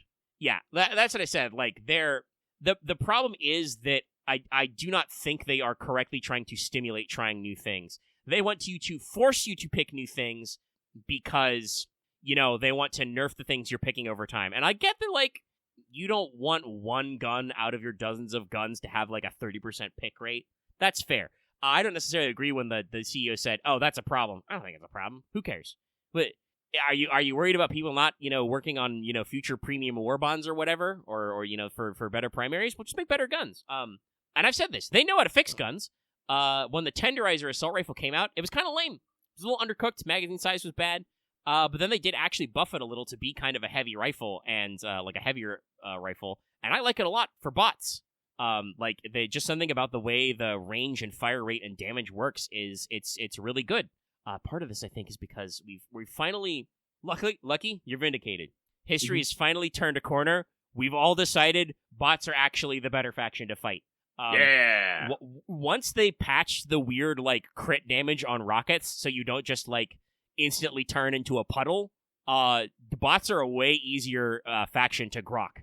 Fabbers are a lot easier to pop from long range, which is fair because also bots can shoot you back from a very long range. And the fact that every bot has a face, which is just the zone where you put the bullets, makes them a lot more manageable. Bugs, they have heads. Don't shoot the head. That's bad, actually. Fuck you. Shoot him in the leg. I am 90% sure this hairstyle is in here just so someone can make fucking Asuka from Eva and put her in this goddamn game. Oh, they have an Asuka hairstyle. Does it have little hair clips to nowhere? No, it doesn't have the little hair clips, but it's you'll see, when you get any. It's got the shape. Yeah, I'm downloading. But yeah, so it's really interesting, and obviously I think that in a certain sense, ultimately literally never being willing to nerf something doesn't work, because what if you do end up overtuned? The Eruptor had a problem where its shrapnel damage was way too high, which made it very effective against enemies, but also meant it caused an inordinate amount of friendly fire rates. Because if you were anywhere near it, you would get fucking exploded. You would even hurt yourself if you were too close and weird shit. So they had to adjust it. But so many people are like, oh, well, you'll ruin the long-term balance of the game. And it's it's not a PvP game. They can fix the long-term balance. There's going to be 15 difficulty levels by the time this game dies, because that's how high Helldivers 1 went. Eventually, you need to give us new tools to deal with those higher difficulties, Because you can't tell me to just get better. That's not going to work. We, like, barely go to 6 these days. What's 20 levels? Yeah, no, fucking, it's not going to work. Like, yeah, friendly fire in Helldivers 2? Yeah, I know. But it's, it was causing unintentional friendly fire because it wasn't supposed to be doing that much damage. So, like, I think that occasionally, like, nerfs are important, but it feels like at times some devs and some even fans are treating this like it should be PvP balanced, and I don't think that's correct. And it's a shame because, like, the game is still got a kind of a fun gameplay loop. Loth and I played a little Thursday night. I got to play with some of the new stuff, and they're doing cool new stuff. You can completely face tank fire tornadoes in the new fire suppression perk. Multiple times playing with Loth, we played on 4 on bots. I was able to stand still while a Hulk flamethrowered me, and I did not instantly perish. Like, I would have died eventually if I was out of stims, and he could have just punched me with his buzzsaw, but I was able to, like, take the flamethrower hit and still, like, call in my stratagem or hit him with the big whammy, That's good. That's a good perk. The first thing you get in the new Warbond is a fire version of the pump action shotgun. Lucky, I gotta say, it's pretty good. I finally found something Berserker's Fear. Nice. It actually staggers them and does damage over time. It's good. It's got some meat to it. So we'll see if it stays that way. So, like, they can do good, cool stuff that people like. It's just one of those weird cases where, like, I feel like sometimes they're too insistent about shaking shit up, and it's just like, hey, if you wanted people to pick something other than the Incendiary Breaker, I don't know, maybe you shouldn't have nerfed the regular Breaker so bad. That was another weapon that became an auto pick. That like they also like made the recoil and mag size like really crappy. God help you, I think they did make the spray and pray better, but when it originally launched, it was bad. As in could not penetrate terminid eggs bad. And like, yeah, they described it as being full of birdshot, which obviously makes sense, but also like, then why the fuck am I gonna pick this weapon in my one primary slot, Mm-hmm. Like, if you want people to spread out their selection choices, you have to make every single weapon just as fucking viable. And like obviously, some of that's gonna come down to personal preference and like map selection, Mm-hmm. Like I've tried the counter sniper since they did actually buff the handling a little, and since they started fixing optics, it feels better, but it also is like not every map am I gonna be able to stand at the back of the team and like pause, scope in, pick off guys from far away, right? Mm-hmm. So, like, there are cases where you gotta be willing to switch stuff up, but just nerfing things that people pick a lot is not... I mean, they do eventually pick something new. I will say that this finally got me to, since they did also buff that, finally got me to retry the electric shotgun, the Blitzer, because they made it so that if you hold down the trigger, it keeps firing. It's still got a delay for you to do the pump animation, but, you don't have to, like, keep trying to time the taps. Mm-hmm. Its medium armor penetration seems pretty good at close-range clusters of bugs. There is a little bit of a friendly fire problem. Little bit. But I haven't killed anybody with it yet. I've just merely tickled my friends. So, like, I guess them hitting the spray and pray did work to make me look at the list. But also, honestly, if they just listed the buffs to the Blitzer, I probably would have tried it anyway. And I'm still mad about the... It's like the case of, like I remember they nerfed the Slugger a lot. Because the Slugger became a better sniper rifle than the sniper rifles, right? And on the one hand, yes, you don't want your shotgun to be a better sniper rifle, even if it is slug based. You're doing something different. On the other hand, hey, you know what you could also do? You could make your fucking sniper rifles better. People aren't using them as sniper rifles because they weren't good. I know that Arrowhead is a smaller studio, and like I said, I don't want to rag on them too much because it seems like some of the stuff they've done in the new Warbond is actually like fun, and some of the new like map types they've done are interesting. But also in love, I'm very rapidly getting over fucking around with bugs. Mm-hmm.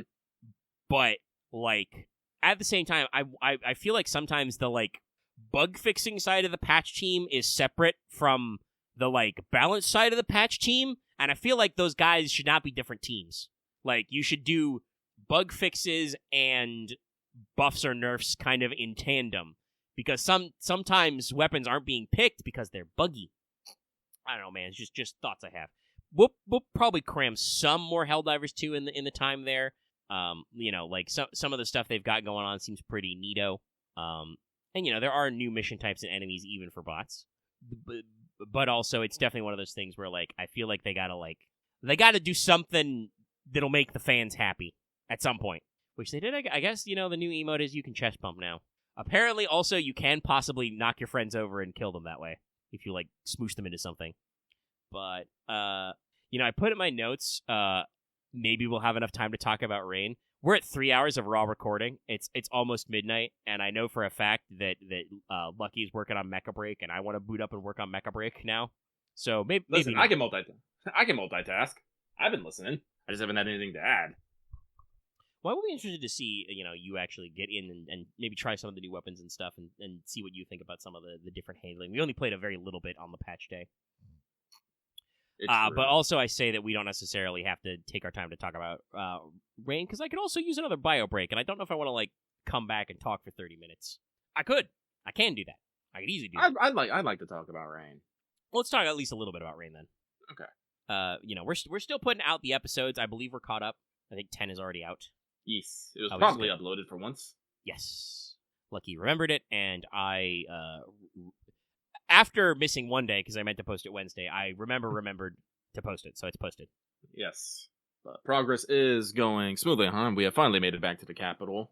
I do think we've had a bit of character growing pains, because I'm still making final tweaks to my character, 5 sessions in. Going in, just looking at things. I'm like, no, do I really want this? No, I really don't. And then going out, oh, what do I really want to do? And then I look over to the lashing steel path. I'm like, I really want to use chains.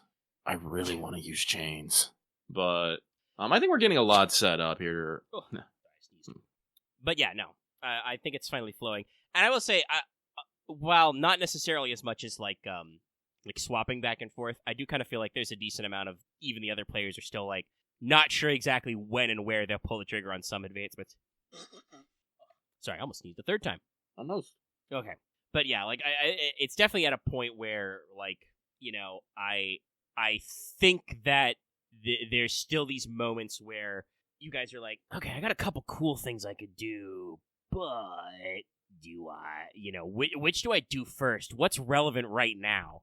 And then, of course, while there is a certain amount of sandboxedness, I've left a lot of stuff open for you guys to kind of pick which NPCs you're interested in working with or other things, with these kinds of interactions, what kind of alliances you want to draw, where you want to go to get your resources and stuff. It's still a world where other shit is happening. I have large scale plot factors to drive you guys forward. So there will be times when, I'll introduce new shit, and then you're thinking, oh, man, now I gotta do something about this. But you guys weren't expecting to be attacked by pirates. We were not. That was very concerning. So, yeah, it's one of those things where, there's these mementos where I'm still throwing new stuff, and then you guys gotta kind of, reevaluate. So, I don't think you're alone in that. But, yes, I think everybody is good at planning, even thinking about stuff. I don't know. Actually, I should double check. I don't know if Loft's posted a idea for what he thinks Logish may be doing schedule-wise. But he did actually, while we were playing Helldivers, talk about he's got some ideas for back and forth. So he is thinking about stuff. That is good. Out of game. And admittedly, technically speaking, because of the role that he has been assigned and he has accepted, if as Leslock's bodyguard, his social schedule will probably first and foremost go where Leslock goes. It's if Leslock's not going anywhere for a while, he might have to, clock in some free time. Mm-hmm. And knowing both Axe as a player and Leslock as a character, he'll be like, hey, you don't worry about me. Go do your own thing for a sec. Have some free time. Sorry, I'm suddenly getting very nasally all of a sudden at midnight. I'm not sure why. But yeah, I think it's good that you guys like I said, maybe mechanically not everybody's locked in on what they want to do with their character in order, but I feel like you've got a decent grasp of, role playing. I mean, there's still funny stuff, you do bring this up to Dallas a lot, and I remember, after a while, he straight up said, after the session last week, of, man, trying to get stuff done but also be shy is hard. And I'm like, you know what, now that you've admitted it, yeah, I believe it. Because, I do think he wants to play that a little more withdrawn, a little more academic character, but also it's it's hard to just to maybe play a more passive role, especially because we already have several players who are more passive. There's a very awkward moment on a boat last session where, lucky successfully, you played, being a character who was a little more low key for reasons, but it did mean that we had a little bit of an awkward squad. I also think Axe was technically sick last week. He was getting over being ill. Oh, was he? Yeah, I don't think he actually mentioned it in session, but was it like, did he mention it after or before? Like I said, I feel like I talked to him and he said that he was like getting over being like feverish or sick or something. I think that would have been last weekend. He may be able to confirm when he listens to the episode later. But yeah, it just like we have these moments and like I try to strike this balance, I guess, as the game master, and this is good game GMing advice for everybody if you want to consider it. I try to strike the good balance between like I gotta leave you guys enough wiggle room to do your own thing and like have your own initiative. But also eventually I have to herd cats. Yeah. And as usual, there is definitely a problem of, I'll say it's a problem where like generally improv wise, I think I do all right. Where like I can carry on a conversation as an NPC or as a couple of NPCs forever. Mm-hmm. Like if you guys keep talking to a character, unless that character doesn't want to be in that conversation and needs to leave, I'm pretty sure I could extend most conversations of role playing through an entire session, which is not necessarily the pace which we should be hitting. The problem arises where, especially when it's a funnier moment, like at any given time, you guys will just keep talking to characters. Like any given player can just be having a good time talking to an NPC, and they'll just keep going. And eventually, it's got to be like, okay, well, we do have to wrap it up.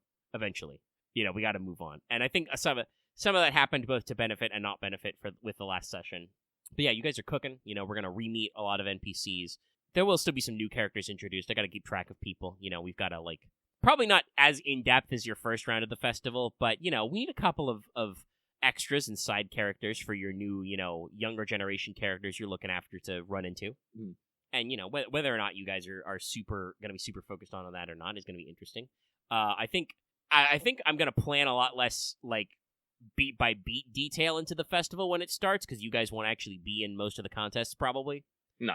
But, you'll want to spectate a few where you've got some heavy hitters, but, you'll have a lot more time to run around and do your own business. But I think we're pushing some good stuff. Any specific, like, plot stuff or you're working on or interactions you want to highlight, particularly, Lucky? Well, plot-wise, I think Enos does have a lot going on, and unfortunately it doesn't really come up in conversations that much. And I feel like sometimes other characters, like, kind of run up against them and, will slightly derail them without even knowing, which, on one hand, I think is interesting, but at the other time, it's, not so interesting because guess what? It's derailed my plan. Like, fun fact, that Rain 10's been out for a while, so people have heard it. Enos was actually trying to dissuade, Leslock from taking him as a commission because he wanted his first real big art piece to go to, Estelle Hotroy. Like, he wanted his first big purse to be hers. But, Leslock and Axe I don't think necessarily understood that vibe of, no, I didn't actually want to do it, but I didn't want to tell him no. So, like, it's kind of like we said, we've kind of derailed. Like, that's why I was asking about, Estelle's favorite animal and stuff, and that's why I got that extra bar of orichalcum from, Nicola, because that was going to be his original project. But because, Axe / Leslock, like, really, like, wanted it, Enos, who doesn't want to seem like a guy who's going to turn down, like, one of his favorite cousins' requests, eventually conceded. Also, I have this very bad suspicion that if I tell, Axe / Leslock no, Axe / Leslock is just going to assume that I'm going to say no every single freaking time. And just not ask. So I find that personally, like equally interesting yet aggravating. But I do think, like, just because of that that happening, and of course with the discovery of the silken scarf, and we're just like, I think like me and several people were just like, oh, this is serious now. Has made some further interesting interactions. Like, this had me thinking about, the Goldsmith Guild and, Ranks of Mastery and all that stuff. And I think this is one of the things I do like about, like, us coming back. I think we'll have a much more opportune moment to explore the capital as a whole. But, and, yeah, you guys will literally not be chaperoned. Other Yeah, than literally- Leslock, who will be literally chaperoned for Yes. very obvious reasons. Yes. But, he'll be chaperoned, but not necessarily restricted. Right. He'll be escorted everywhere, but he can do whatever the fuck he wants, especially because he's, Yes. gonna be the Marquis tomorrow. Yeah, because, I was definitely thinking about, we really didn't have time to, investigate guilds or, go check out, the opera, check out the opera, and, usually, in the prologue, it was just either we would go to an event, or we would go back to Torchlight Hall, or we would go to one of the, noble family compound, and that was it. Enos, sneaked out one day, but, again, I didn't want to make a big kerfuffle, so he just did people watching and returned. I think we, only once we really went up to the Gold District to do shopping, but that was just for, generic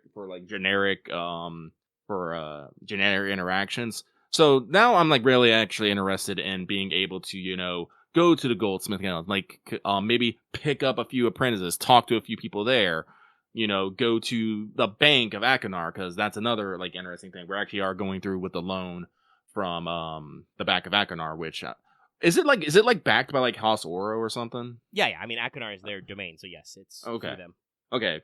Because that's something I didn't even think about, because guess what? When our first trip was here, we never actually heard of a bank or anything. I do believe it said in the letter that it was newly opened here, so maybe not have existed, but still, it's fun there. So yeah, no, Enos is going to be running around doing a lot of talking. And Okay, I think so a lot of did come up with Dallas? Okay, because Blacklist OGs and the Patreon disc are talking about it. Only came up once with Lucky and with Dallas, and yeah, I guess that answers the question. If someone else besides Dallas is saying that Dallas went to the Iron District at some point, yeah, I like I said, I genuinely can't remember if you made it out. I'm concerned if you had the ability to climb out, but he may have had a chance to walk around it later. So it's exciting. Of course, I'm excited. I am personally excited to do more social stuff. Like I said, I am equally parts interested and terrified that apparently Baron Oro has brought every marriageable candidate he can with him. If not just for me, but also my young, unmarried yet highly placed cousins. Oh, apparently Black was dying because he remembered and no one else did. Oh, I'm gonna have to apologize to Dallas later. Oh my god. I think I said he could have, but I just do not remember. Yeah, I know, and that was my thought. I'm I don't remember for sure, and also I'm not sure because I know that to get out, Enos went out onto the roof and climbed and shit, and I'm I know that Dallas does have some stealth, and also he rules like a madman, but also ain't no way he climbed out a window. Yeah, so the evidence was against them. So, I'm sad, I'm also maybe, hoping that we can, actually go, see, the High King's castle and do stuff there, because, I want to go, check in with my friend. I use friend in, air quotes here, definitely. The crown prince, my, lover but not lover, Princess Estelle. And there's, other interesting things. Speaking of Princess Estelle, she has, the club. I can never pronounce it. Is the Toil? Yeah, close enough. The Toil. And so I'm that's another interesting thing. I was actually going to mention something about the castle, and I just kind of spaced on it, trying to think of the club name. Oh, yes, no. I guess something that is kind of slightly irking me as a character is how a lot of our characters seem to, pick up on the exact same NPCs. I think, 3 of us are interested in Paz. I think, 4 of us are interested in the Crown Prince. Like I said, there's a couple other pieces that we had some overlap, but, people kind of, split up. But, I mean, I just feel like the Crown Prince and Paz, or just feels like there's a lot of Logie attention on them recently. I think there are even some comments. Yeah. So that's, but again, the whole capital thing I think is going to be great. The thing is, I'm just trying to make sure I try to keep in my head is, don't forget about the heirs and just run off. We are literally chaperoning 5. Is it 5? I think it's 5. Yeah, if I remember rightly from our block. Because it's Aurelia, Huron, the Gridaval, Thorin, and am I forgetting one? Is it just 4? No, Wayland, the Wayland heir. I'm not good with names. I'm really not. This is why I have a list of names. This is why we have a dramatis personae. And this is like one of them, their first time in the capital, and I don't want to necessarily do the thing of just, all right, goodbye, kids, I got shit to do, and just, vanish into the ether. But, so, I definitely feel like I need to take some time and make sure I understand what their goals and what their motivations and what they want to do, and make sure I set up, their chaperone and escorts and give them their curfew and, maybe, just, stare at the windows at night when, one of them might be thinking something funny. And that is one thing I'll say that I think is pretty well handled, but also is very interesting to me of, like, I'm like, all right, you guys have the run of the town, and they're like, all right, we all need to make sure that the heirs get to go out and shop, possibly escorting them. Which is funny, because you guys, you went in a big group, but you guys were technically unescorted when you went shopping that one day. You almost got into a fight in a bar. Yeah, it might not have happened if we had an escort. Well, it's one of those, like, safety concerns. Last time a lot of these people were here, someone got the stabbed. But yes, also, I am definitely going to try my damnedest to set up the teen girl squad. It's like, I'm going to be sending letters to Paz, I'm gonna be sending letters to, was it Alarion? Yes. Alarion. Hell, I might even send, now that I have met her, I might even send one to Reese School's younger sister. She can be part of Teen Girl Squad. Why not? She can judo throw people. She probably can. Listen. Every Teen Girl Squad needs their sporty type. I almost just jabbed myself in the eye when I rubbed them. I am an intelligent rabbit. Yeah, be careful. Gotta be careful. But no, so it's like, there's all these, like, little things I want to get done, and I always feel like my skill set is never quite enough to, like, cover all of it. Which is, like, the thing. Like, I appreciate, like, this is why I'm glad that you've talked about, like, you don't necessarily have your end in mind, like, you've only started setting down the seeds of what you want to do, and we're starting to see those seeds, like, you've, like, started talking with, like, places of power, we're having weird mishaps happening. I actually did find it very interesting that when Enos went to go talk to Red Schools, like, he found out about how, even in Verity Lands on Tron, they're having their own little stuff, like, unseasonal storms, ships are foundering, people are, like, dying and injured. And expected to hear, more of that as you keep percolating, because I will say some of my more recent tone is definitely because I have been rereading Codex Alera. I'm in the last book, finally, like halfway through. Oh, nice.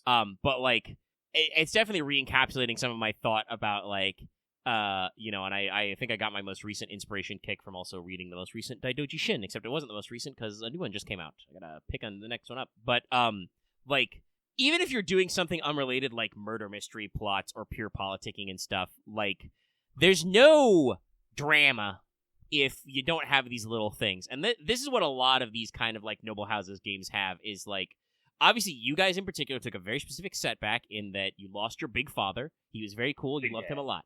But also that kind of, thrust a lot of you, like, changed a lot of the trajectories of your lives and thrust a lot of you into stuff early, which is, very dramatic, but it could, be resolved very quickly on its own. So you got to have these moments of, like, building tension.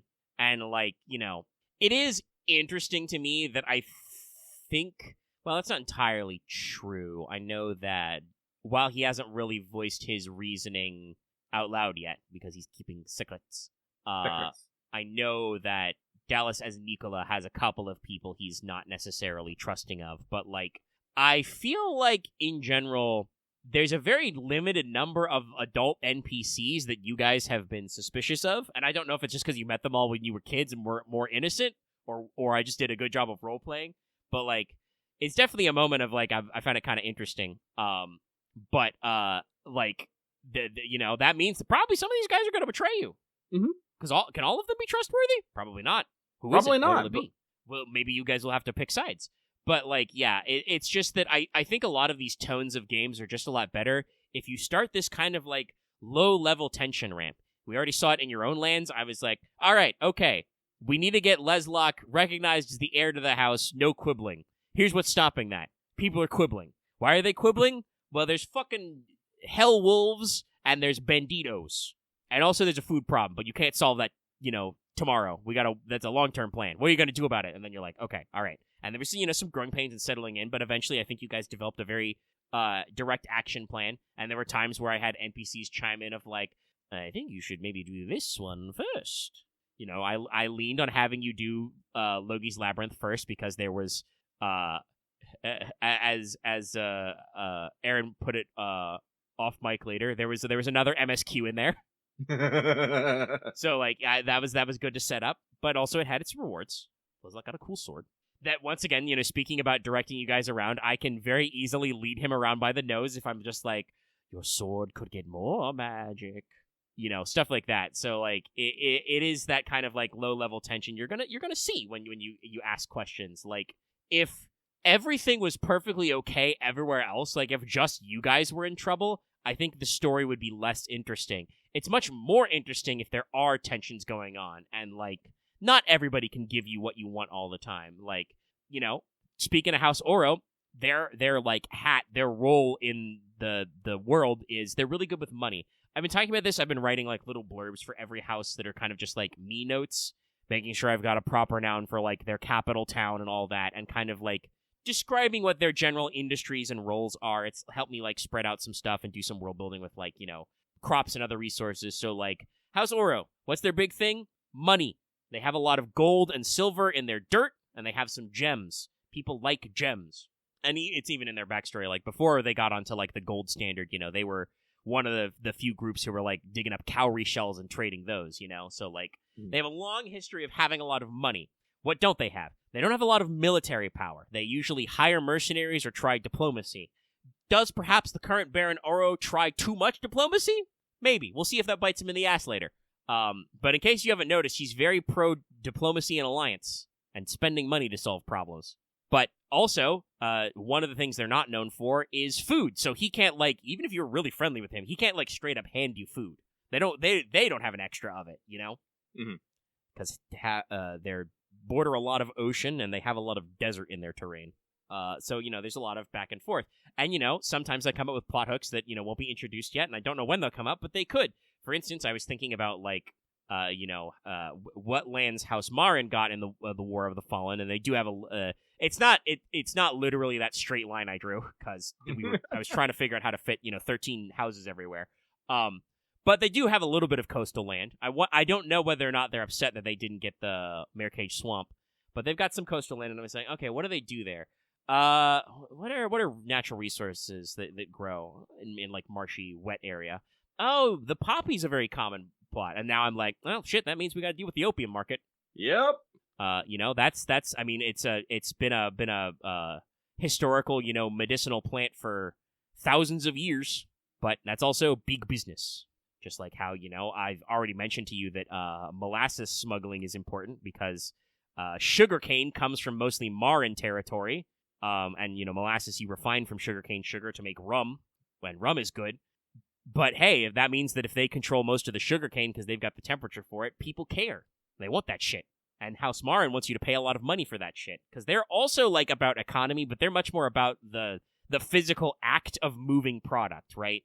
They're much less about the money itself and more about the things you want. Yeah, and I mentioned the rock salt business is like a thing that you're going to come back to. People are smuggling that because you guys in Norlon can mine rock salt, but trade on the rock salt premium cashola.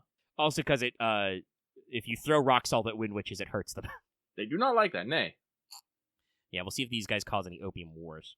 But it's just like those little things of just like thinking about like where your problems arise, what stuff I wanna hook in and where, and I'll telegraph a little.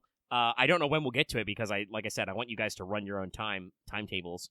But I do have some bigger plot hooks that may not necessarily like undercut or directly pull in exactly what like Enos wants to do with his stuff and the other characters as well, but like since it's been brought up, I do think about these things you do, and I think about like what other characters will do. I think this is part of the reason why the dramatis persona is so big, is like I need to think about a lot of NPCs and what their values are, Mm-hmm. So I got to be thinking about like heirs, I got to be thinking about heads of house, occasionally I got to think about spares, sometimes you got to think about cousins and weird brothers and extras because I need names. But mostly it's all about like building a web of motivations and what they want to do. So I think about like what other big NPCs think about these lines and care about some of the things that are like what Enos might care about. So you might see a little bit of playback on what you got going on there, before forever. It's also very funny to me, Aaron saying, "Don't trust the Crown Prince." And I'm just like, that's funny, because that guy's your future boss. Unless you want to start advancing the inheritance line, he's gonna be your king someday. If you can't trust the king, who can you trust? But yes, we got a lot of complex stuff going on. Yeah, it is a little hard to keep track of. Much like Enos' love life. It is one of those interesting things, I guess it is to say. For one, I am glad that I am allowed to do this, because I was like reading the Rain book, and they were talking about how role playing characters in love or pursuing love can be sometimes kind of awkward. Yeah, I think the book does a good job talking about. It's in the chapter like delightful things happen. It talks about usually love is an end goal, but also there's plenty of times where it doesn't work out on a tabletop. Because it can be it can narrow the focus down a lot, or it can be a little people are not comfortable with it, or that stuff back and forth. But does also talk about ways to like bring it in. Right now, I think we're still in a sufficiently once again dramatique way, where like eventually, and I know you know this, and I think Enos knows this in character. The chickens will have to come home to roost at some point. Yeah, like there'll be the moment of having to shit or get off the pot, as they say. And I like how Enos has kind of like varied this out for some stuff. Like with Reese Ghouls, like you straight up said, oh, Enos realizes that Reese Ghouls is not his lover, he is Reese Ghouls' lover. So like that really irons out your problems with that relationship a lot more, because like you're already understand kind of like what level you're at and how it'll shake out probably. But yeah, there's definitely some time. No, and I do like the dramatis personae for being able to put down these thoughts, and also probably cluing Omega to maybe some thoughts. Yes, that is a valuable source of that's my GM psychic intel shit, where I can like, oh, we're thinking about these characters, okay. Yes, no, and like now that like I do think like you probably put in a lot of work to the dramatis personae, because you're always doing a lot of typing. God, you're putting a lot of work into Rain, because like you're adding like new martial paths. Like I pestered you for like 2 or 3 spells like in the past week. Hey, I'm always down for creativity. You guys can't see it yet, but the document literally titled Secret Sorcery has started. Gassed. So we will have fun there, because I don't know if that's something I always intended, but that's something that I feel like with the current tone of the campaign, like we ended up getting into the like, there's like, alternate forms, advanced forms, ancient heritage to get into, and like definitely seems like a couple characters kind of latched onto it. And like I said, I'm just now starting to sow the seeds for like, you guys said in session 0, after I talked about being inspired by Final Fantasy 16 a lot for this, like, Lucky, you and the others were very much like, at some point we gotta like fight God at the end of this, right? So like, yes. I gotta start sowing the seeds of the escalation. We've got to build up to world shaking terrors and shit like that. So like I said, that's why I'm like, I genuinely don't know how long this will go, because I don't know how fast you guys are gonna want to like end up sprinting into the plot. And I kind of feel like you're not gonna sprint into the plot. I feel like we're gonna treat this like every console RPG we've ever played, and being like, oh, the main quest's over there, hold on, I need to do like 4 side quests first. Either that, or you're gonna hit us over the head with the main quest. One of those two things is gonna happen. I'm not exactly sure how they're gonna shake out. I have some like big dramatic set pieces I can do, but I'm not sure like where those are gonna fit in. Some of that will be like, I think there are gonna be times when you guys are gonna get hit with like the great off-screen thing. Like you're gonna arrive someplace by like boat or horse or whatever, and there'll be a bloodied messenger who is like, "Sir, the castle is on fire. None survived." Blah! And then fall over dead. Like, and then you're gonna be like, shit, we missed that one. But then there'll be other times where you'll have the perfectly dramatic moment of like, maybe you'll be in the right place in the right time to be like, see the secret army with their torches and pitchforks ready to go set the castle on fire, and be like, well, shit, we should probably stop that. Golly gee willikers, we should do something about that. We should. So there's lots of stuff, and like I said, it's fun to see you guys kind of like latch on to different characters. You're going very advanced with this stuff. I'm holding out because I can't listen to my like voice lines and setup and stuff while I'm recording the show, because I don't have the audio input set up right. Is the volume loud? Yeah, I gotta watch out for that. But yes, it's really interesting to see you guys kind of I know. Like I said, I can't listen to the audio and record the show currently. There'd be crossover. We can't have that. That would be very annoying. But yeah, like seeing you guys latch on to particular thoughts and go like, ooh, what can we do with this? You know, and you know, it's just it's one of those things where like I like to reward my players when they are interested in things. Like, you know, obviously some NPCs always going to be important. The Crown Prince, he's the Crown Prince. You know, he's set up to be the future leader of the country. He's always going to have stuff going on. But you guys, you know, being interested in him will lead to more stuff going on. But like, genuinely, I probably wouldn't do as much thinking about characters like Paz Oro or Aleron Martin if you guys weren't like, oh, these guys are kind of like a younger generation. You know, they're kind of literally like our kid sister. You know, let's take an interest in their well being, and like that immediately makes me think like, okay, yeah, that's gonna come back. We gotta think more about what they're doing. Speaking of which, you know, like Aurelia Logi, you know, the squad's younger sister. Yeah, no, she didn't get any character coverage in the prologue, so I've always been like, yeah, she's gonna have some stuff. Mm-hmm. Like thinking that she would take the split to be an enchanter, and you know, back and forth whether or not she gets to be cool Batman. But then there's, you know, other stuff that's like, you know, cases where like you know, other characters are very important. Obviously, like for instance, Conrad's mother is literally written on his sheet as a problem. But and like during time skip stuff, I think everybody did a decent amount of setup to like work on the two, you know, dowager ladies. But also, nobody seems to be in a rush to like, you know, once we started the campaign, other than that I did have a very direct plot hook about, you know, Lady Cressida and stuff. Nobody seems to be in a rush to like, you know, sprint back and hang out with them, you know? Though admittedly, I know that for a fact that Leslock is like, hold on, I need to make sure to, you know, he thought of his mother, wanted to get her a gift, didn't know exactly what he's getting, but we can figure that out at a different time. I think currently we're distracted by the dragon pin because that came up later, but that is still a thing we probably need to think about exactly what gift he did purchase for role playing stuff. The jeweled dragon pin. But also, I know for a fact that like Leslock is planning in his long term to get Sending Way and you know, have a, you know, pass a magic mirror to his mother so he can always call her on a cell phone kind of shit. So like some stuff will come back around eventually, but it's definitely interesting to see cases where like you guys don't necessarily jump on characters. And, you know, there are cases where some people have jumped pretty hard on characters I didn't know they were going to go for. Like, I could never have guessed that especially Logash, but even a couple of people were going to, like, jump in to push on, like, you know, Rodrigo Espada quite as much, for instance. Probably for the better for him. Give him some different character stuff to do. But, you know, it's definitely interesting, like I said.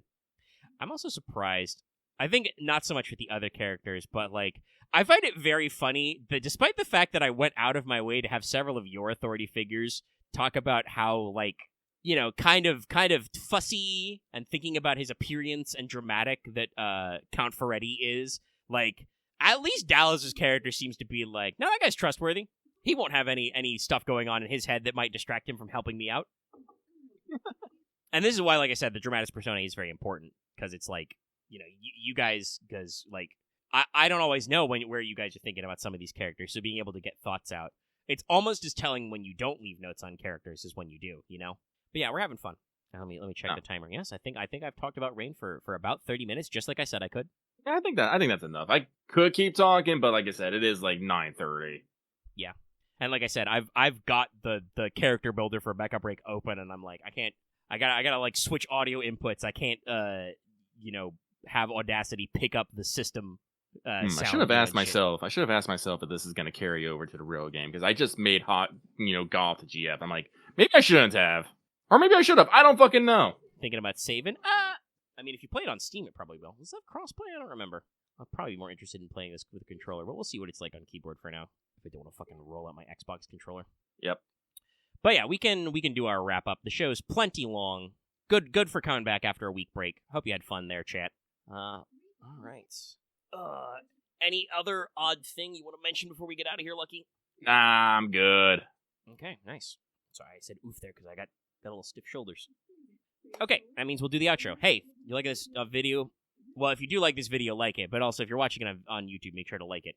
I know that was slightly redundant, but that's not how I meant to say it. But, you know, click the like button. Click subscribe. Click the bell. I don't actually know if the bell's good for the metrics, but it's good for you. So click it. Leave your comments below. Hit us up in the commento section, obviously, and or on our Discord. Discord link is in the video description and our channel page. Make sure to, you know, like I said, sub, ring the bell and all that to get all our stuff, and consider joining our channel memberships to get access to membership badges and emotes, and supply us with a little bit of bunts. You also get your name highlighted if you're a member in our live streams, which we do. And you guys have actually been watching. Quite surprised. Apparently, people were anticipating the return to GAC because those videos are doing a little on our upper end for streams. Nice, thumbs up. And also, like I said earlier, consider supporting us on Patreon. You get access to this episode in audio format early for as little as $1 a month, or approximately $10 a year. At higher levels, you can get access to video releases early, topic polls for certain things, and other stuff going on. Ah, shit. I forgot we haven't done Fans Every Friday because we skipped a week. Did we? Yeah.